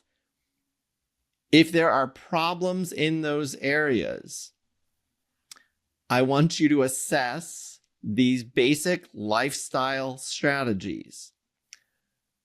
If those things are not all perfect or in decent shape, you probably have some opportunities to optimize your health if you want to optimize your health. If you're really struggling and suffering, if you have low energy, if you do have mental health symptoms, you have an opportunity to dramatically improve your life by focusing on some of these lifestyle interventions to see if you can get them better. So one of the reasons that I'm unwilling to kind of give a one-size-fits-all prescription, as we discussed in the last episode, we don't need to go in a lot of details.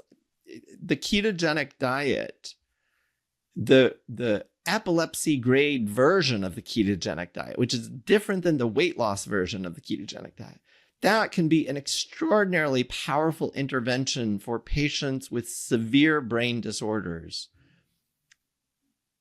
The friends and colleagues and acquaintances that you just mentioned, who are all struggling with severe mental illness and haven't returned to their baseline, I would absolutely want to at least consider the option, consider whether they are a candidate for a ketogenic diet, and then talk with them about whether they might be willing to do it, and then help them, coach them, support them in their ability to do it.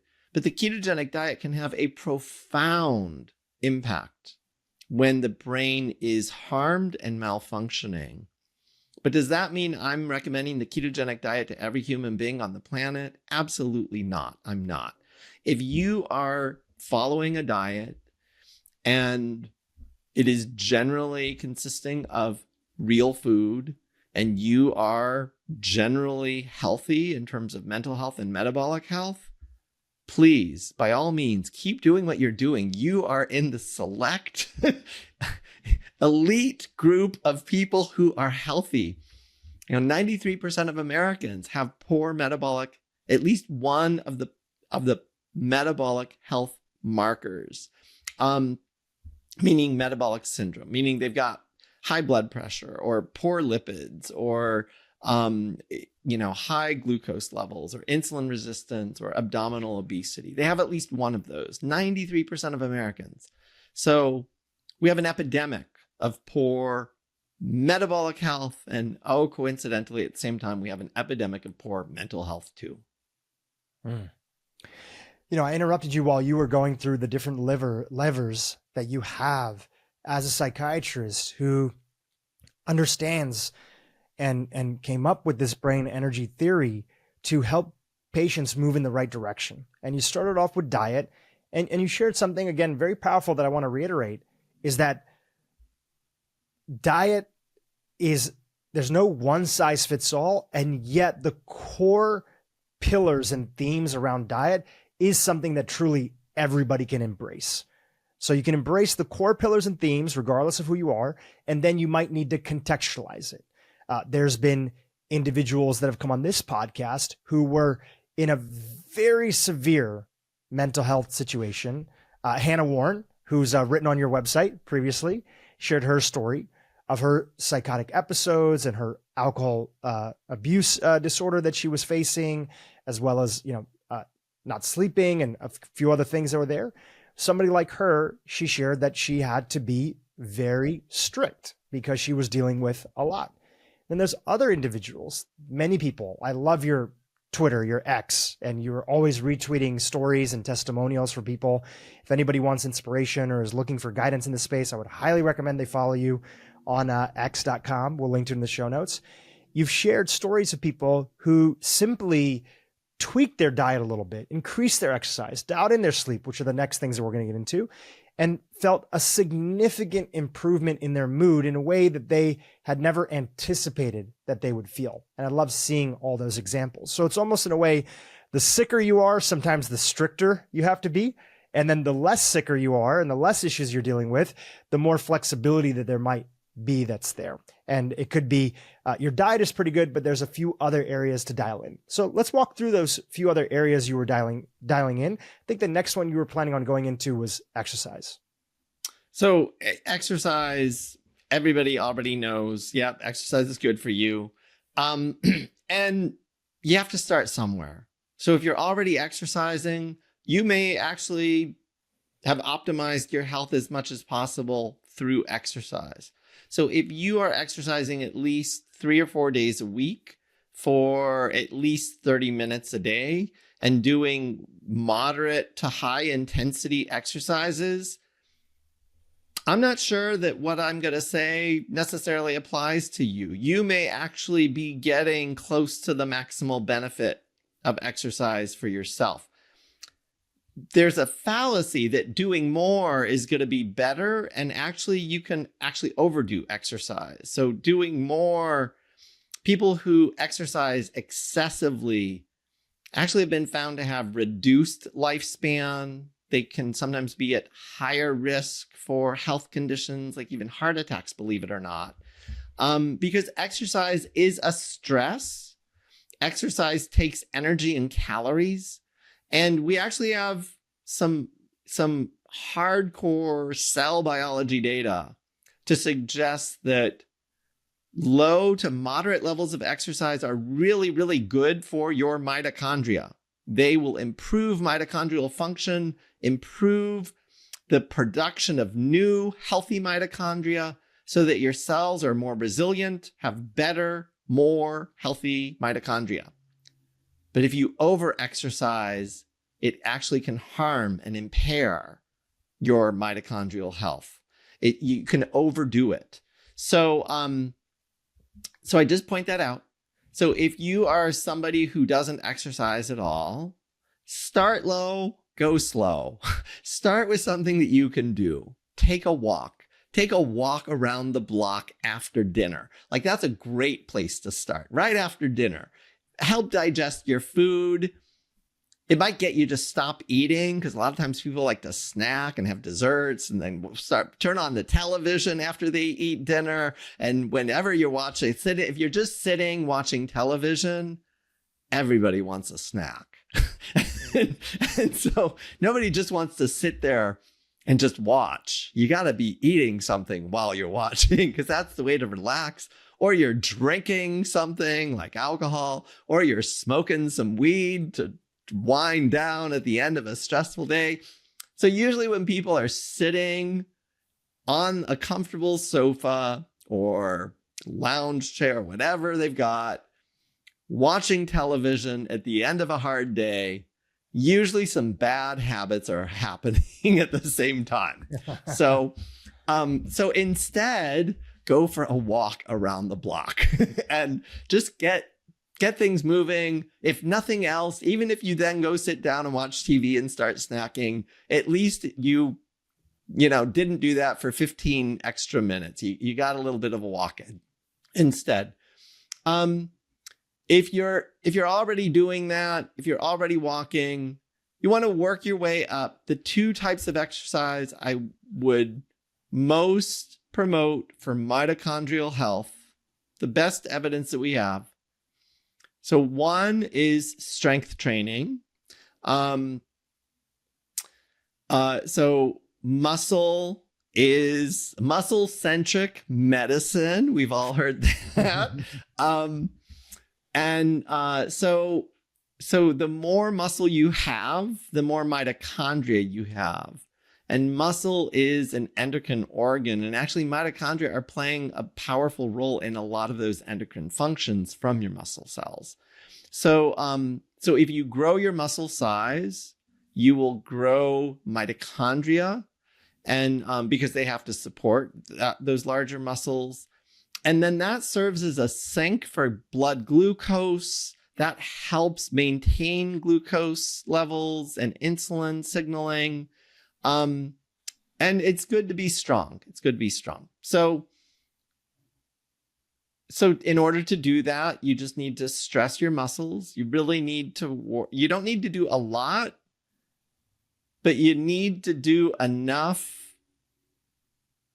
Ideally, if you're trying to grow muscles, you want to go to failure. So you want to just do a heavy enough weight that you can do anywhere between 8 and 20 reps, but you're going to do enough reps until you literally cannot do another one. They don't have to be jerky movements. You don't have to super load your weight. You can avoid injuries, especially if you're older like me. You can avoid injuries, take it slow, but you just want to take it slow to the point of muscle failure.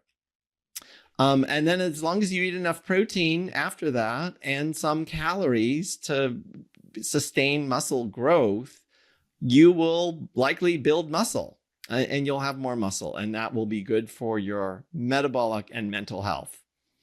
The other type of exercise that I highly recommend is zone 2 cardio. We've got the best evidence for that.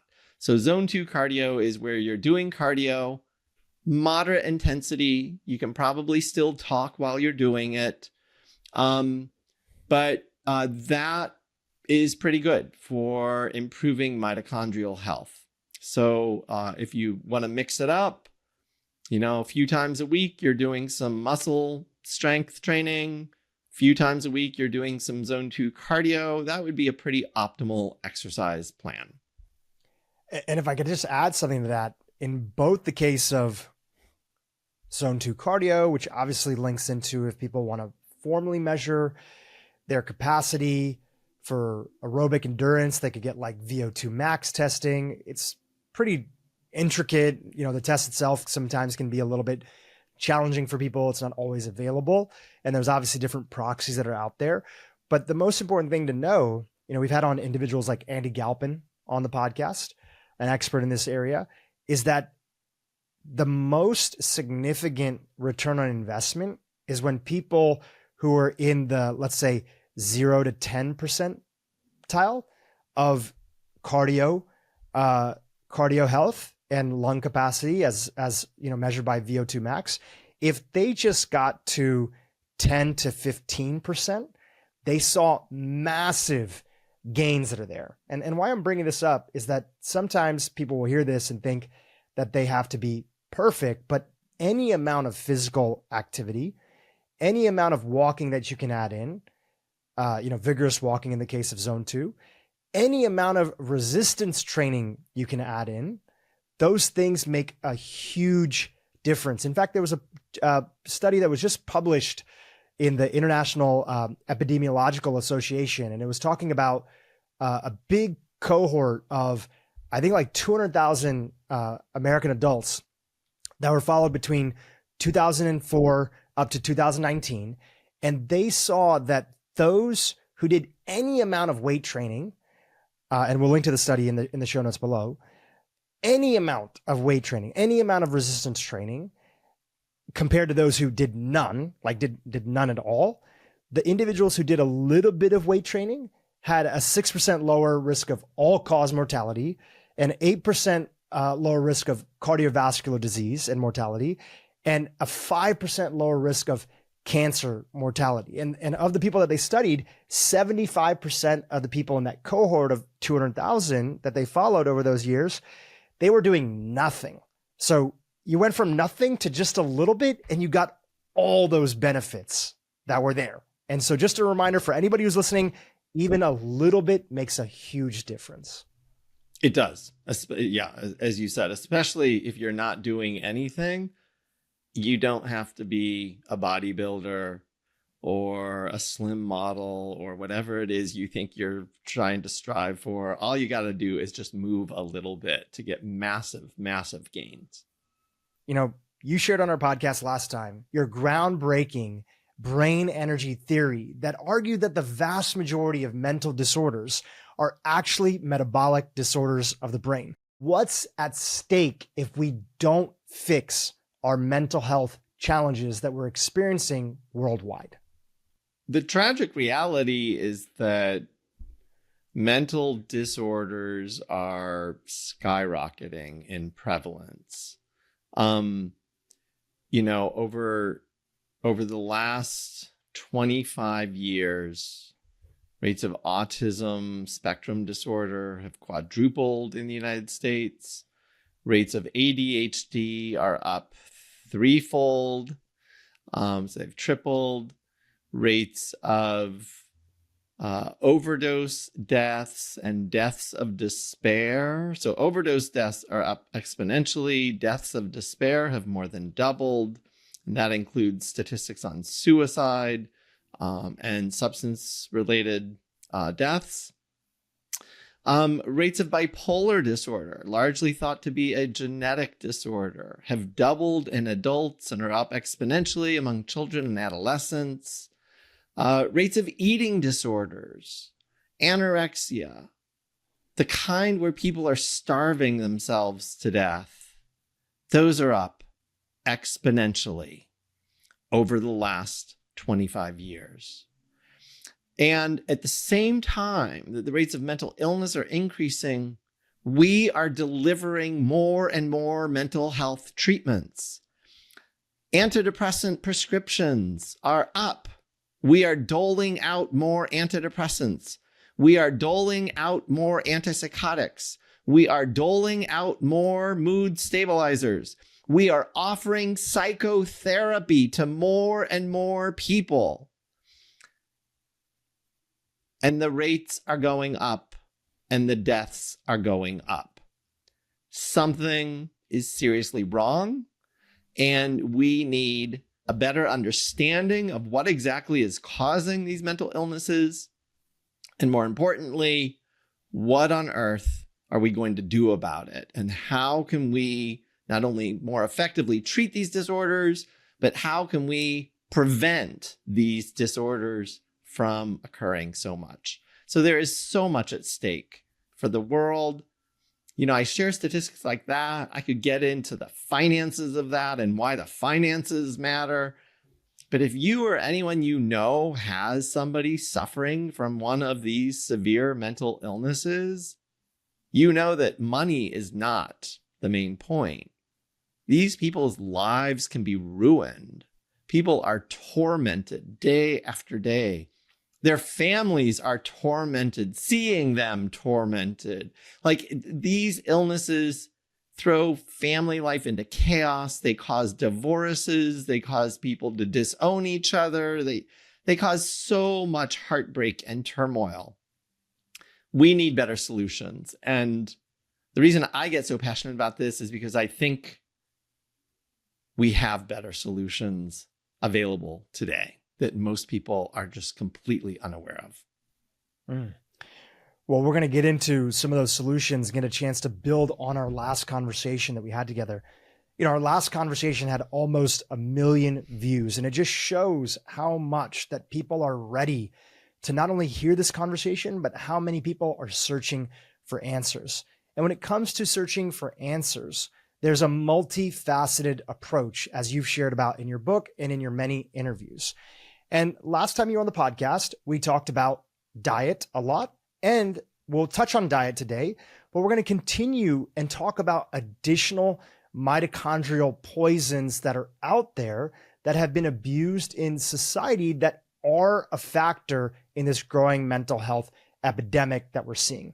In particular, I want to start off by talking about something you write about in chapter 16 of your book, which is alcohol and marijuana. Now, alcohol and drugs, marijuana being one of the biggest components of the drugs that are out there. When it comes to alcohol and marijuana specifically, what are those two substances doing to our mitochondria, and why are they so concerning for you when you talk about avoiding this mental health epidemic that we're going through right now? Depending on how much science you want to dive into, I can get really nerdy and really scientific fast. But the soundbite overview is that in different ways, both alcohol and marijuana are mitochondrial toxins. They affect different neurotransmitter systems. They impact different cells in different ways. So yes, all of those things are still true. But if you really look at the hardcore science and what exactly are those neurotransmitter receptors doing inside that cell, and what does heavy alcohol use do? What does heavy marijuana use do? At the end of the day, they poison mitochondria. And if you use those substances excessively, you can end up developing a whole wide variety of both physical and mental health conditions. That's the easy soundbite. Happy to dive into more details or science depending on how much you want. Let's dive into it a little bit further, because there is this movement here in America and increasingly around the world where when it comes to marijuana, weed specifically, you're seeing a growing increase of people, especially young people, consuming these, drugs. And there's also a societal level of encouraging, essentially decriminalization, and as a byproduct of that, states that are making these products legal. Obviously, there's a lot of benefits to the decriminalization component, and that's a separate conversation. But does any part of you feel worried that you see more people every day, especially young people, not only smoking marijuana, but using higher and higher and more consistent levels as part of their daily life? Yeah, it's hard as a psychiatrist to not be concerned about those trends. So as you just pointed out, for anybody who questions it, we have pretty good data that overall, over the last, many decades now, that people who grow marijuana, sell marijuana, are increasingly breeding different strains of marijuana so that they have higher levels of THC in them. So the marijuana that most people are smoking or using today is not necessarily the same marijuana that people were using 30 years ago. And unfortunately, there is another molecule, CBD, that tends to counteract some of the harmful effects of THC, and those levels are actually going down in these new strains. So CBD levels are going down, THC is going up. If you want to feel high from marijuana, that's precisely what you want. You want more THC, and you don't really care about anything else. You just want more THC. So the reality is that one of the most complicated things about this conversation is that there are millions of people who will swear on a Bible that marijuana really helps them. Marijuana was life-saving for them or life-changing for them. Marijuana is the only thing that stops their anxiety. Marijuana helps them calm down. Marijuana does this, that, the other. Marijuana helps them sleep. Marijuana helps their chronic pain. In extreme cases, marijuana stops seizures. And the reality is that most of those claims on a short-term basis are in fact true. Marijuana does all of those things because marijuana is suppressing mitochondrial function. And that means marijuana is slowing brain function. And if you have an overactive anxiety portion of your brain, slowing that down or stopping that can feel amazing. If you are having a seizure, let's take an extreme example, a child or an adult with treatment-resistant epilepsy, they're having a seizure. That's hyperexcitable brain, overactive brain. Slowing that down can actually be life-saving in some situations. So in the short run, marijuana can produce tremendous benefits for people. And they remember those benefits, and then they become convinced this is a good thing for me, and I'm going to use it every day, and I'm going to live happily ever after. The problem is that you don't want to suppress brain function on a regular basis over and over again. If you start suppressing brain function, and more importantly, if you start suppressing mitochondrial function over and over again, those brain cells, the mitochondria, can become impaired, damaged, or reduced. However you want to think about it, but basically you're making those brain cells weaker. It would be like not using your muscles on a regular basis. They will shrink a little bit. We have good evidence that people who smoke a lot of marijuana, their brains are actually shrinking. So I'm not being figurative about this. I'm actually being literal about this. Marijuana, heavy use of marijuana over time will, in fact, not only slow brain function and suppress mitochondrial function, it will shrink brain regions. In people who are vulnerable, that can set off a whole cascade of neuropsychiatric disorders. So people who smoke marijuana regularly are more likely to develop subsequent anxiety disorders. People who smoke marijuana regularly are about 4 times more likely to develop something like schizophrenia. That's not a diagnosis you really want, and that's not a diagnosis you want to take the chance of getting.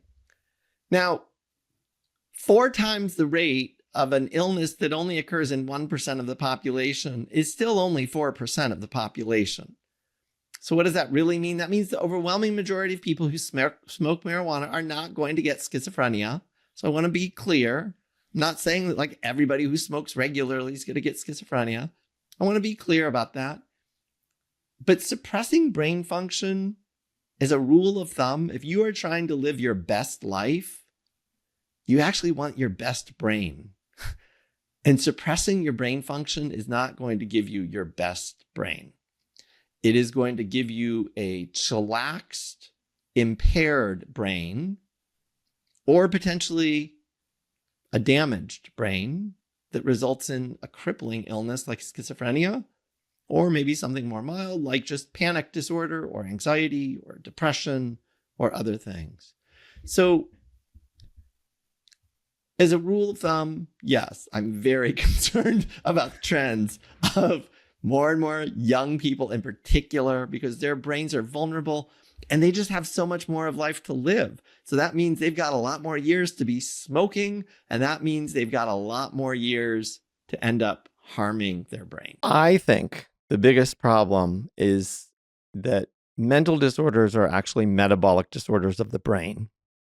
And as most people know, mental disorders are an escalating crisis throughout the world. They are now the leading cause of disability. And it is not a coincidence that as the rates of obesity and diabetes are skyrocketing, so too are the rates of mental disorders, all the way from anxiety to depression to bipolar disorder and even autism. So the same things, if I'm understanding correctly, that are making us fatter and sicker as a society are also driving mental disorders? Absolutely. So talk about metabolism. What is its role when it comes to mental disorders? Give us a little bit of a background. You know, a lot of people have a simplistic view of metabolism, and I don't.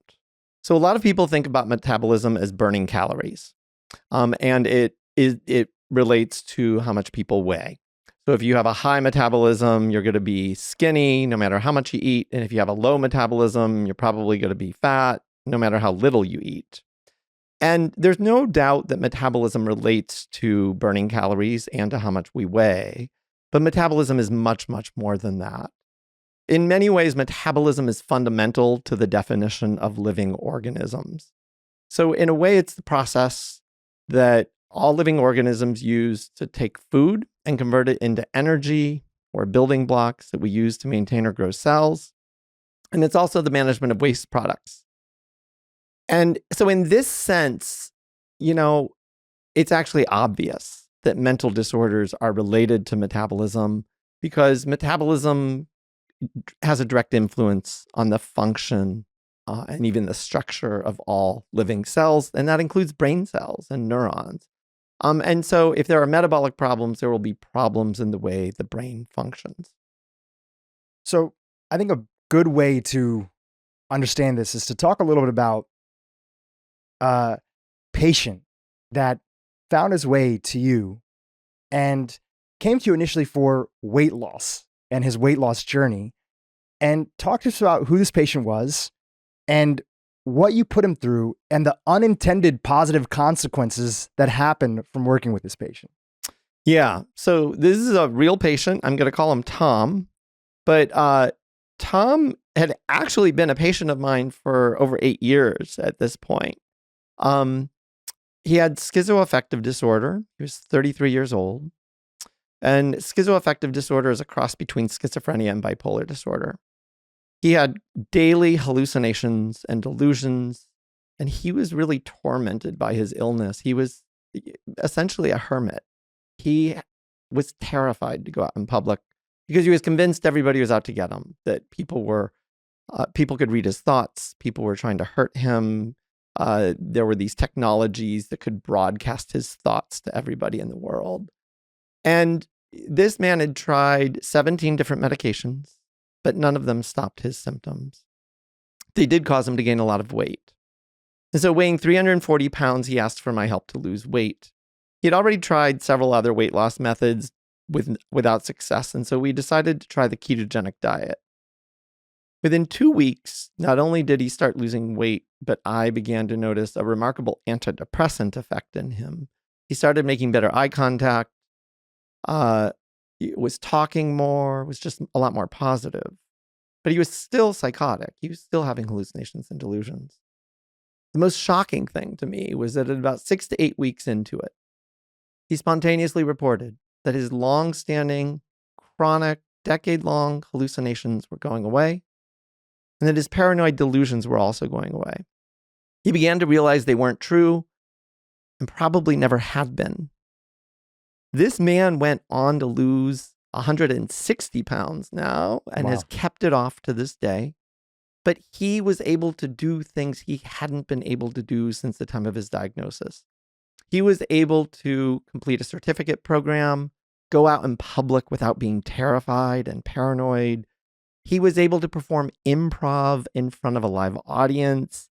Now today, he actually teaches karate classes.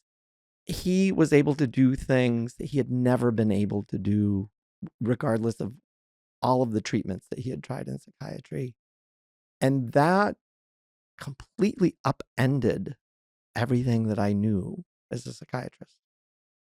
Now, if your professors in medical school and the individuals that you did shadowing under would look at that situation and try to explain it from a traditional medicine lens in treating psychiatric disorders, especially severe ones like schizophrenia, what would they have said about the situation that you were witnessing firsthand? What do they thought was happening?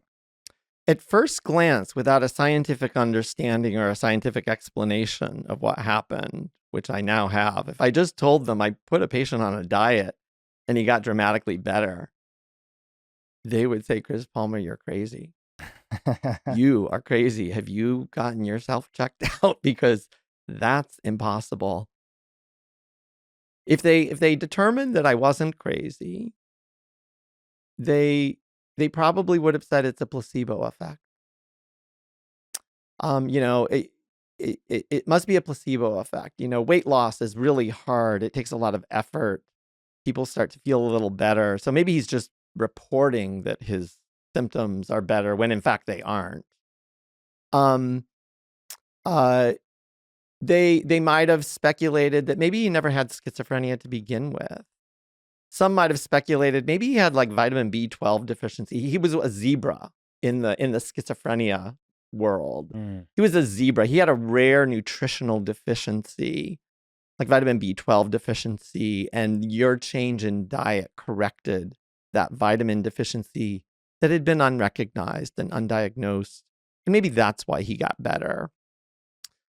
They would have come up with all sorts of speculations, but they would have thought either that I was crazy or that it was a very rare event.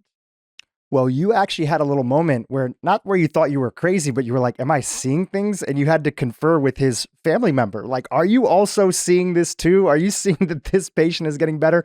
Tell us a little bit about that. And what did they notice? I did. I actually did question my own sanity. And the good news is that his father had been extraordinarily involved in his care. So his father knew this person very well. And the good news is that he was also seeing a psychologist at the same time as he was seeing me. So I had another Harvard professional on board. And I did have to ask both of them, are you seeing what I'm seeing? Because I'm really having trouble believing what I'm seeing. This doesn't happen. And it certainly doesn't happen with a diet. But his schizophrenia is melting away. And this doesn't even happen with the best of treatments that we have to offer, let alone a diet. And I'm really having trouble understanding what I'm seeing. And they were equally kind of astonished and dumbfounded, but confirmed that no, you're not crazy. We're seeing it too. And we're like, what is this? What is happening? Wow. And that sent me on a journey to understand what happened. Well, before we continue on that journey and talk a little about your history within health and low carb diets and ketogenic, I want to zoom back out, paint a picture for us about just how bad the problem has gotten with mental health disorders. And in some ways, it feels like everybody's talking about it, but in other ways, it feels like most people still don't understand just how terrible and how growing this epidemic is. Can you talk a little bit about the lay of the landscape and maybe some of, even if you know any of the numbers or the statistics around the growing rates about some of these disorders and conditions? Absolutely. The rates of mental illness for the last 30, 40 years have been skyrocketing in some cases. And there's a lot of controversy around that. Some people think, well, that's impossible because these disorders are genetic. And so that can't possibly be true. It flies in the face of our current paradigm. And so some people dismiss those statistics. They say, well, maybe the reason we're diagnosing more mental disorders is because we're recognizing the disorders more frequently. There's less stigma. There's less shame. we're screening more people, we're recognizing the disorders. But in fact, the researchers doing this work, including people who do household surveys of just a random sample of the United States population, are finding the rates of these disorders increasing at alarming rates. And it's across the board. All mental disorders are increasing. Depression, anxiety, burnout, but also diagnoses like bipolar disorder and autism. And these were all increasing prior to the pandemic. There is no doubt the pandemic added insult to injury. And at one point during the pandemic, prior to the pandemic, the rates in the United States were about 1 in 5 adults currently have a mental illness. Any given year, about 1 in 5 adults, 20% of the US population will have a mental illness. Lifetime prevalence rates are much higher, about 50%. 1 in 2 Americans will meet criteria for a mental disorder at some point in their lives or another. Which can range from everything from just depression all the way to, in the instance you were mentioning earlier with the patient, like full-blown schizophrenia and everything in between. Absolutely. Yeah. Depression, substance use disorder, what have you. During the pandemic, at one of the peaks of the pandemic, the CDC was doing a national representative household survey. And the peak was about 40% of all Americans were reporting symptoms of depression, anxiety, substance use, or PTSD. And substance use disorders, not just using alcohol, but actually it being problematic in their lives. And when they asked the participants, have you seriously considered killing yourself in the last 30 days? 11% of all of the people surveyed said yes.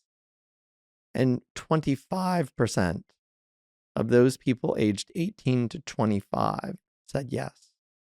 1 in 4 18 to 25-year-olds said they had seriously considered killing themselves. Wow.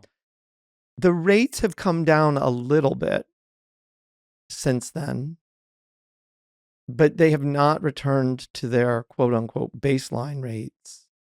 So mental disorders are now the leading cause of disability in the United States and throughout the world. And the number one diagnosis that leads that list is actually plain old depression. Depression prevents more people from going to work or attending school than any other medical diagnosis. This includes heart failure, cancer, back pain, like all of the usual suspects of disabling disorders. Mental disorders are the leading cause. On that topic, I've heard you say in a previous interview that on the topic of depression, if you would talk to most people that are out there, they would say, yeah, well, we have meds for that. And we're doing a pretty good job. We're identifying it. We're reducing the stigma of people having conversations. And there's medicine. There's medicine for that. Tell us why that is kind of like only partially the story. It's great that we are reducing the stigma, but let's talk about the medical intervention side of that. Yeah, and I'm going to throw in psychotherapy as well, because everybody assumes that we have good treatments for depression. We have medications, tons of antidepressants. Everybody knows somebody on an antidepressant. Prior to the pandemic, I think the statistics were anywhere from like 11 to 14% of the US population was prescribed an antidepressant. I haven't seen updated statistics since the pandemic, but I know that the rates have skyrocketed throughout the pandemic. And so lots of people are taking antidepressants and lots of people are going to therapists. And medications and therapy do work for some people. I don't want to detract from that, and I don't want to take away from that. But if you look at the long-term outcomes of people who get treatment, people who go to a primary care doctor or a psychotherapist or a psychiatrist for a prescription, Now, there are a lot of people who don't get treatment at all, and their depression can kind of go away on its own. But of the people who get treatment, only about 30% will actually get a remission of their illness with any treatment that they're getting, whether it's a pill or psychotherapy or a combination of the two. Only about 30% will get a remission. And that means that they no longer meet criteria for major depression. Doesn't mean they don't have symptoms still. They could still have symptoms, but they're at least, quote unquote, subclinical, meaning they don't meet full criteria for illness. That means 70% of the people are still, by definition, clinically depressed, even with treatment. It gets worse than that, though, because if you follow those people for 12 years and you see how they fare over the long run, only 10% get a full and lasting remission of their depression. Mm. That means 90% of people are not getting better, at least not all the way better, with our current treatments. And that helps us better understand why depression is the leading cause of disability. It's not because people aren't getting treatment. It's because our treatments fail to work for far too many people. Connect the dots for our audience, especially those that are not healthcare practitioners and haven't gone to medical school. What were you told about depression and why it happens, and leading up to why these treatments were the primary intervention? You know, the primary paradigm right now is usually referred to as the biopsychosocial model, which says that there are a lot of different things that can contribute to the cause of depression. But in reality, nobody knows for sure what's happening. The brain's complicated. Nobody can figure it out. We really don't know. But some of these biopsychosocial risk factors include things like neurotransmitter imbalances, hormones, hormonal imbalances might contribute. Genetics and epigenetics seem to play a role, but psychological and social factors do too. Trauma, stress, abuse in childhood, loneliness. We know that all of these things play a role. And so most people assume that we have these treatments that target different causes. So, if you're lonely and have a trauma history, maybe psychotherapy is the better option for you. If you're somebody who has a chemical imbalance and a genetic history of depression, maybe you need a pill to rebalance your chemicals. And that's where we're at as a field. And as much as it all makes sense, and as much as this is familiar to a lot of people, I just want to highlight again what I said before. It isn't working. It is not working for most people. Now, contrast that approach in education, that's the common understanding that still most people have when it comes to depression, with what your experiences had set up for you, what you started noticing from working with many patients directly and putting them on a different intervention. That story really actually begins with my own personal story, which I'm happy to share. Yeah, let's talk about that. So, we don't have to get into too much detail. Happy to if you really want to, but I have my own history with mental illness from a very early age. I had all sorts of mental diagnoses throughout the years. Started with OCD as a child, through a variety of kind of horrible kind of family circumstances. My mother developed a very serious mental disorder, and that put tremendous stress on me and the entire family. So that kind of put me in the category of lots of adverse childhood events. And then after that, I actually really struggled a lot with mental illness. Somehow or another, a lot of that got better for me. It wasn't 100% better, but it was better enough. And I was in medical school. I did really well in medical school. I actually got an award for being one of the top students. So people looking from the outside would have said, "You're fine. Chris Palmer's fine." And I got into a Harvard psychiatry residency, and again, people would have said, "You're fine." But I was actually still getting psychiatric treatment at that point for lingering symptoms. And by the time I was in my 20s, which was around that time, I was diagnosed with metabolic syndrome already. So I had high blood pressure, bad lipids, high cholesterol, high triglycerides. I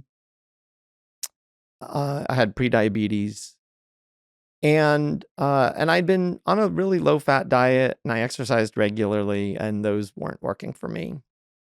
And at some point, I decided to try a low carbohydrate diet because nothing else was working for me, and my doctor kept trying to push me on pills. And I was thinking, if I go on pills now in my 20s, I'm going to be having a heart attack by the time I'm 40, and that's not okay. Like this is not at all an acceptable solution.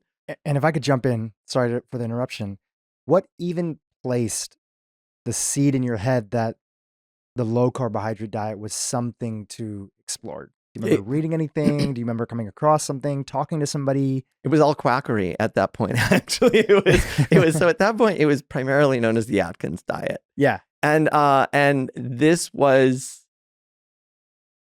largely seen to be quackery in the medical field, and I bought that hook, line, and sinker. I was like, that's a dangerous diet. All my mentors and teachers are telling me to say that and believe that, and so I believed it. But I had heard through the rumor mill, all these friends and family and other people were coming to me saying, I put my prediabetes into remission, or my blood pressure plummeted when I went on that Atkins diet. So many things got better when I did that Atkins diet. And here I am faced with the decision to go on pills or try some Hail Mary path of a low carb diet. And I decided, you know what, I'm going to try this Hail Mary path. I actually didn't think it would work. When I set out to do it, I did not think it would work. And when you were saying work, again, just to clarify, were you actually thinking at a time that it could help you with your mental health? Or was it more sort of, was it you were looking at biological markers like lipids and blood pressure and metabolic health, or were driven by nothing wrong with this, but like vanity, like wanting to lose weight? What was the primary driver of thinking it would help? The primary driver was my blood pressure, my bad lipids, and my prediabetes. Got it. That I knew as a physician, those are really a bad sign, especially when I'm only in my 20s, and I really don't want to be having heart attacks when I'm in my 40s. And I've got to do something about this. And I knew that taking pills was not a path to success. Taking pills was essentially a fait accompli. It was if I go down that path, if I can't do this with diet and exercise, I'm screwed, is what I thought. And so I decided to try the Atkins diet, a low carb diet.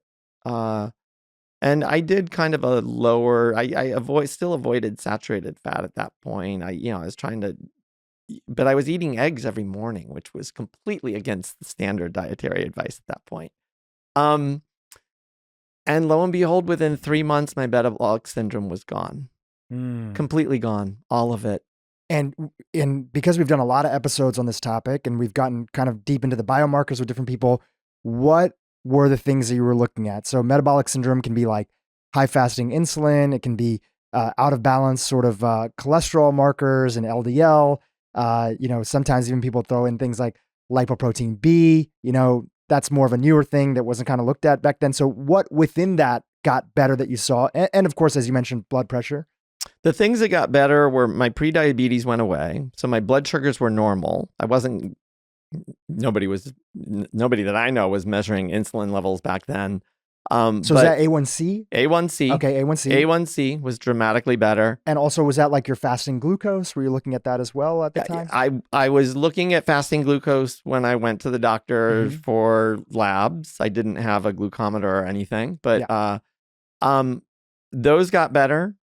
My triglycerides had been through the roof. They were over 300, and they plummeted down to about 70. Wow. My HDL was very low. I think it was in the 20s, and it went up to 60. And that's good cholesterol for people who don't know. My LDL cholesterol actually went down. My LDL cholesterol improved dramatically. And my blood pressure plummeted in a good way. Like not that I was dizzy or lightheaded or anything, but my blood pressure had been high. It was like 160 over, I think 160 over 100 was what it was averaging, and it went down to 110 over 70. And you know, the fast forward on that is that pretty much I've followed a low carb-ish diet, or maybe sometimes more of a paleo kind of a diet since then. And I'm in my 50s now. I don't have metabolic syndrome. My blood pressure is actually 110 over 60 usually. My pulse is in the 50s. I am a metabolically healthy person from that You totally changed your life around. You totally transformed your life. Completely transformed it. It was sustainable for me, and it resulted in lasting metabolic improvement. But to get back to the story of mental health, the thing that I noticed most, like those are all biomarkers. They're silent biomarkers. You don't go around thinking about your blood pressure. You don't go around thinking like, how do I feel with my cholesterol being high or low? The thing that I noticed that was very tangible, and actually no doubt in my mind led to this being a sustainable diet for me, was the dramatic changes in my mental health. That I noticed dramatic improvement in my mood, energy, concentration, sleep. I started sleeping so much better. I would wake up feeling refreshed. Was that the first thing you noticed? Like, can you remember back to that time? And if you think like the first time that you thought like, whoa, I'm really feeling something, was it the sleep? I think the sleep probably was it, because up to that point, I had always been somebody who pushed the snooze button as many times as possible. Like I had it timed to the minute that my alarm is going to go off at 6 a.m. I can push the snooze button 4 times and not be late for work or not be late for school or whatever I was doing. And I had it down to a rhythm. And at some point soon after starting the diet, within a couple of months, I was sometimes even waking up before my alarm went off and feeling good, feeling like I think I can get up now. And that was unheard of for me, unheard of for me. And so based on that, I actually, a lot of people, friends, family who wanted to lose weight were asking me, what are you doing, Chris? You look good. You're, you sound good. You seem healthier. You seem happier. What's going on? I'm like, try this Atkins diet. It's really, I became an Atkins salesman. I was selling this. But it also sounds like kind of you put your own little healthy twist on it, because Atkins can be, a lot of different things. Some people think it's just a bunch of butter and other things, but it sounds like you were also having a lot of vegetables at the time. I was. You were also, in your own way, you were being mindful about a few things. So could you just give us a small, because people are so curious, give us a compare and contrast of kind of what you were eating before that was driving this metabolic syndrome that you were experiencing. Like, how would you start your morning off? How much maybe sugar were you having in the day, or carbohydrates? So give us a little bit of a compare and contrast. Yeah, no, now I'm almost embarrassed to say this, but at the time, we've all been there before. At the time, sugar was not supposed to be bad for you. It was fat. Fat was bad for you. And as long as you don't eat fat, you should be healthy. So morning was always cereal. I had a bowl of cereal with low fat milk. Did you have a favorite? Did you have a favorite cereal that you were having at the time? Yeah, I was eating healthier. So I would eat Kashi. There was this Kashi kind of grain cereal. 7 grain cereal or something? 7 grain, yeah. Because that's supposed to be really healthy for you. So I would eat that a lot. I certainly liked my favorite tried and trues, from childhood, Fruit Loops and Cheerios and, Cocoa Puffs and all of that stuff. But And was the milk like usually skim milk It or? was skim milk. Okay. It was Yep. skim milk. I would have coffee. For lunch, I would have a turkey sandwich. For dinner, I had a lot of pasta, bread. I was on a budget, so I needed to save money, so I didn't have a lot of money for a lot of meat and fish or fresh vegetables or other things. I remember Entenmann's. So Entenmann's had this whole line of baked goods. Yeah. And they were healthy because they were zero fat baked Right. goods. So they were supposed to be healthy. So you could have donuts, you could have Danish, all sorts of things. So that's what I was eating. And according to the dietary guidelines of the United States of America, I was eating a healthy diet. And according to my physician, year after year, I was eating a healthy diet. That is the only question he asked me. How much fat are you consuming? And I could honestly tell him less than 10 grams a day. And he said, well, then you should be fine. And your weight was probably like pretty stable, right? Like at the time you weren't overweight. And so you're not coming up as a red flag. Sure, your metabolic health markers are off, but there was no awareness about any of those and what they were connected to in terms of your body and how you felt. Not at all. Not at all. And the point at which he started pushing medicines on me, he kind of leaned in and said, well, does diabetes run in your family? I said, well, yeah, it does. Both of my parents have type 2 diabetes. Any of them overweight? Yeah, both my parents are overweight. I said, oh, I'm really sorry. It's genetic. It's a genetic problem. And diet and lifestyle aren't going to work for you. You need medication. And I resisted that. And again, at the time that I resisted it, I really felt like I was going against everything I was taught. And I felt like I was defying authority by doing that. The tragic thing now, in my mind, is that tens of millions of people are told exactly that same thing to this day. And they are told that they need pills. And they are told that lifestyle and diet and exercise just aren't going to cut it for them. They're soft interventions. They're soft interventions and clearly not working. And because you've got a genetic problem. Diabetes runs in your family, or more to my kind of profession, mental illness runs in your family. And you have a genetic disorder. And you're going to need pills for the rest of your life. And you're just going to have to accept that you have a chronic disorder. And just accept what that means for you in your life. And I now know, based on a tremendous amount of science, none of that is true. Going back to that moment, which was such a pivotal moment and really set up your career and has led you to not only writing this book, but like helping thousands of people. What was the first moment? I asked you, like, what was the first thing that you saw that shifted in your body? You mentioned sleep, but what was the first moment that you noticed that actually your mental health was improving during this time? It's hard. I honestly can't remember the specific moment, to be honest. The one part that I will share with you that completely just dumbfounded me regarding my own personal experience is that I had always noticed that there were these happy, peppy people in the world. And they had this motto, work hard and play hard. And I never understood that. I always, I knew what it was to work hard. I had gotten really good grades in medical school. Medical school is hard work on its own.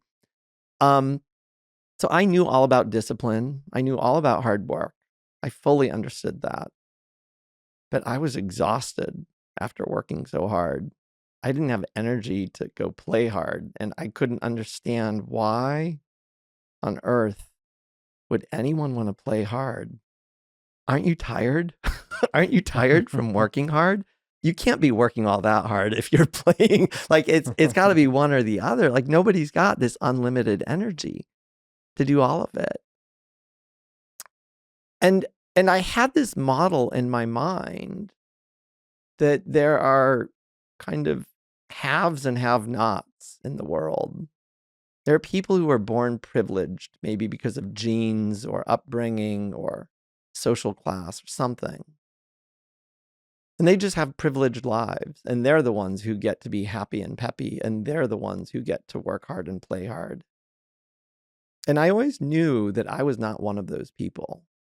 That I'm not them. Whether it's genetics, whether it's my childhood, whether it's whatever, I don't know. But I'm not one of those people. And after I changed my diet, I became a happy, peppy, work hard, play hard person. And I was dumbfounded. Did you notice it first, or did other people notice and say, you know what, you seem like in a really good mood today? Lots of people noticed it. So lots of people, and they just assumed maybe I'm happy because I'm on a diet, and I did lose a few pounds. So people are complimenting you, and I wasn't technically overweight, but I had a little bit of a gut, and that gut was going away. I think they noticed that I was more confident, but again, you're more confident because you're on a diet, or you've changed your diet. You must somehow, think you look better or something, even if we're not noticing much of a difference in you. You must somehow think you look better, and that's great. That's great that you feel more confident. But it actually had nothing to do with my looks.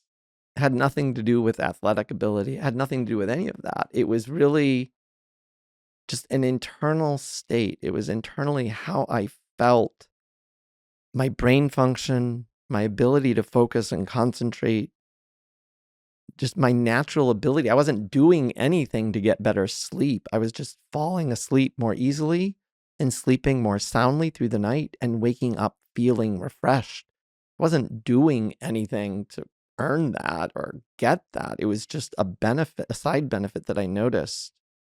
But I think that's the striking thing that I remember is I went from a have-not to somebody who was in that privileged category. Have you seen, with the brain energy theory and all the practitioners that are out there that are now starting to get educated about all the different ways that the mitochondria can say ouch and get damaged, marijuana, alcohol being one way, overuse of them, but diet, sleep, other factors you talked about on our last episode. Have you seen families or individuals get better who seem to have gotten completely worse from heavy marijuana usage? Have you seen hope and people get better through following the brain energy theory and the repair process that would ensue? Yes, absolutely. I, as a psychiatrist, I have seen countless cases like you just described. So again, I'm biased. I'm a psychiatrist. So people come to me when they're not in good shape. I'm not seeing all the people who are smoking and are fine. They don't come to psychiatrists. So my bias is that I see the patients who aren't doing well. But this theme with marijuana in particular has played out countless times for me. I had one patient who had bipolar disorder and was using every drug under the sun, opioids, alcohol, stimulants, cocaine, everything. He could tolerate those other medicines, but every time he smoked marijuana, he would get psychotic and paranoid. And I mean, that just gives you a flavor. And I'm not trying to say that marijuana is more dangerous than opioids. It's a lot easier to die from opioids than it is from marijuana. Let me be clear about that. But for this particular patient, he could use low doses of opioids and not have as catastrophic consequences as what marijuana did to him. So what I'm saying is that some people are particularly sensitive or vulnerable to the harmful effects of marijuana. But one of the patients that actually went to a conference and spoke with me She went to a public conference, shared her story openly. She had a history of substance use, including marijuana and opioids and other substances, had developed schizoaffective disorder. It became chronic and unrelenting. She became disabled from it. It was really a nightmare. She was in an abusive relationship. She and her boyfriend were homeless at one point. And she went on a ketogenic diet. We got her to stop using opioids. We used medication-assisted therapy for a while. She's now off that medication-assisted therapy, doing phenomenally well. She's off all the drugs of abuse. Other than smoking, she still smokes a little bit. But her illness is in full remission. Full remission. She's in graduate school, getting straight A's, top student, is in a healthy, good, new relationship, has a new home. Like, people would not recognize her compared to when she was ill. And what her story and numerous others tell me is that although we often see people with schizophrenia as having irreparably damaged brains, and a lot of clinicians think about it in that way, they think that these people's brains are damaged forever and that there's no hope of recovery. What I am here to tell you is that that may not always be true. And what I really believe is that that mostly isn't true for most people. Now, am I being 100%? No, I'm not saying that people can't have permanent brain damage. I think they can have permanent brain damage. But I think the majority of people who are diagnosed with psychotic disorders like schizophrenia and bipolar disorder can, in fact, recover. And the only thing standing in the way is knowledge, information, support, and clinicians who can help them on that journey to recovery. You know, I want to ask you about something that I haven't seen you talk about yet, but maybe I've missed it on a couple of episodes that are out there. There have been a lot of anecdotal accounts that have been showing up of individuals who are severely overweight or obese, who have been using these GLP-1 and agonists that are out there, Wegovy, Ozempic, etc., that have seen a significant improvement in their mental health. And I want to get your commentary, I'm sure there's a lot of layers to it, about the role of these drugs, not just in, weight loss, which a lot of people are debating and talking about and having conversations on, but specifically as potentially one tool in the toolbox as it's related to mental health. Would you mind chiming in on that? Yeah. So, this is a really controversial area. There are a lot of fitness gurus and diet gurus who are really kind of against the GLP-1 receptor agonists. And for a wide range of reasons, there are some people who express concerns about, people might be losing more muscle than fat, or maybe a higher percentage of muscle when they're losing weight from these medications. And those concerns are there. Those concerns are true.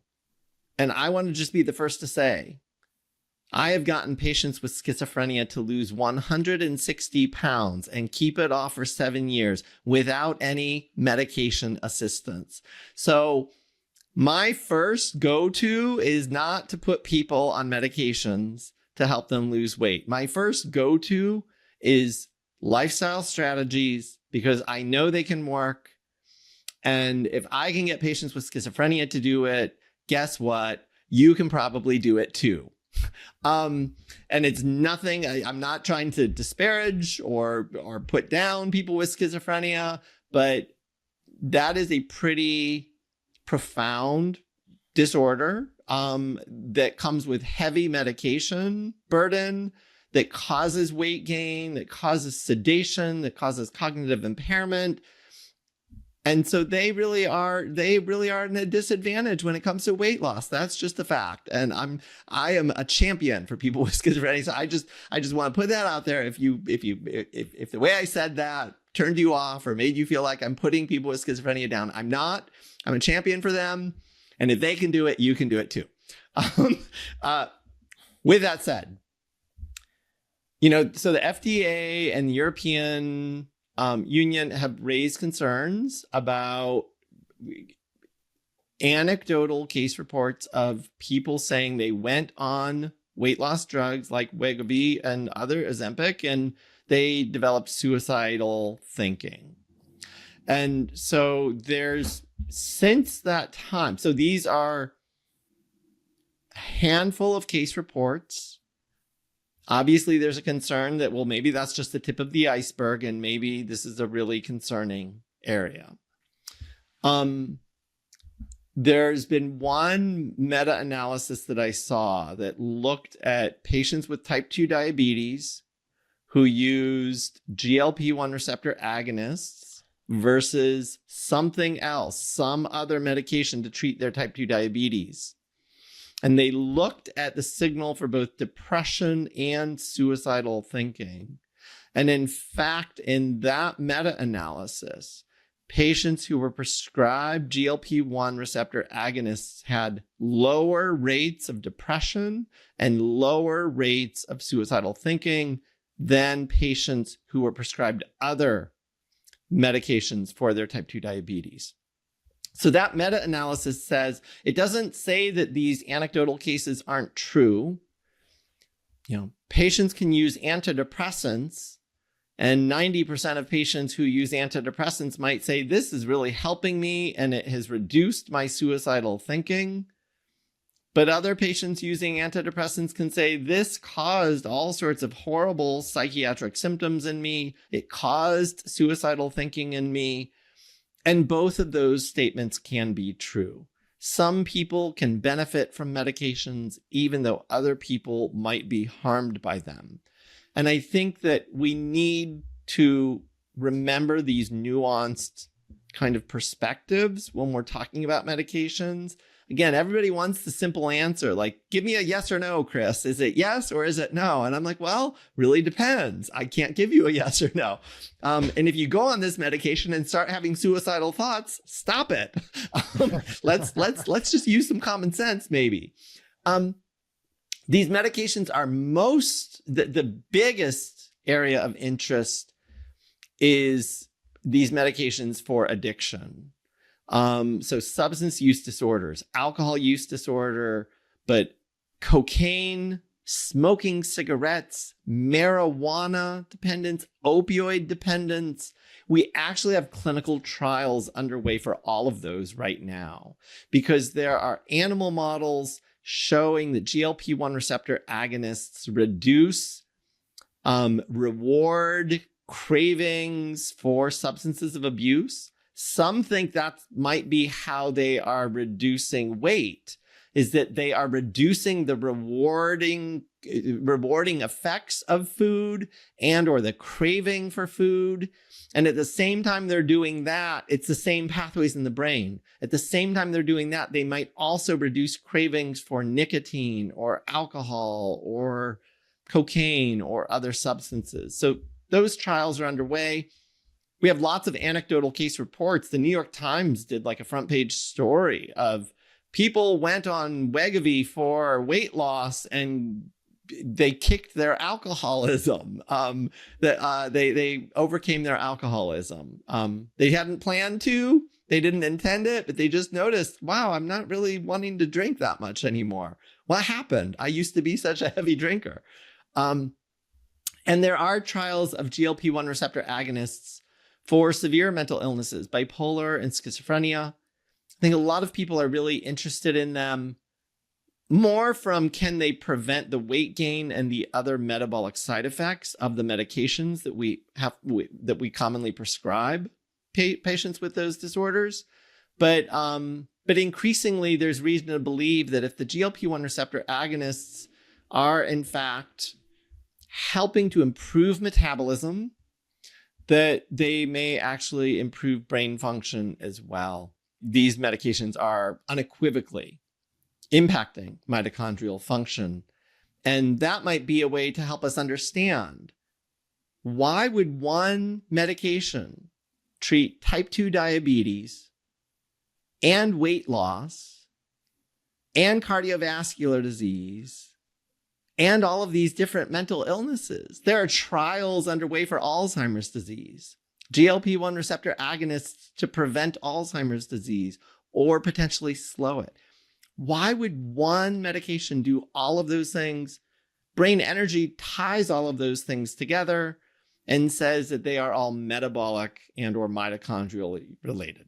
So if I'm hearing from you correctly, it's that we have to keep an open mind that just like other interventions that might be there, that this could be one tool in the toolbox to help us deal with this sort of very advanced stage we're in, where people have all sorts of different addictions.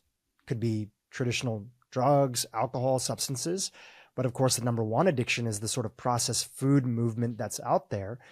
And if the appropriate dosing, along with all the other lifestyle factors that you encourage, and many of the people that come on this podcast encourage, resistance training, eating healthy, etc., are incorporated, then maybe these medications, which are peptides, these peptides, if they can help people in that direction across this whole landscape, we should be keeping an open mind. We don't want to throw them out completely, and yet we also don't want to have a society that thinks that they're the magic pill for everything without these lifestyle interventions. Is that an accurate description of how you feel?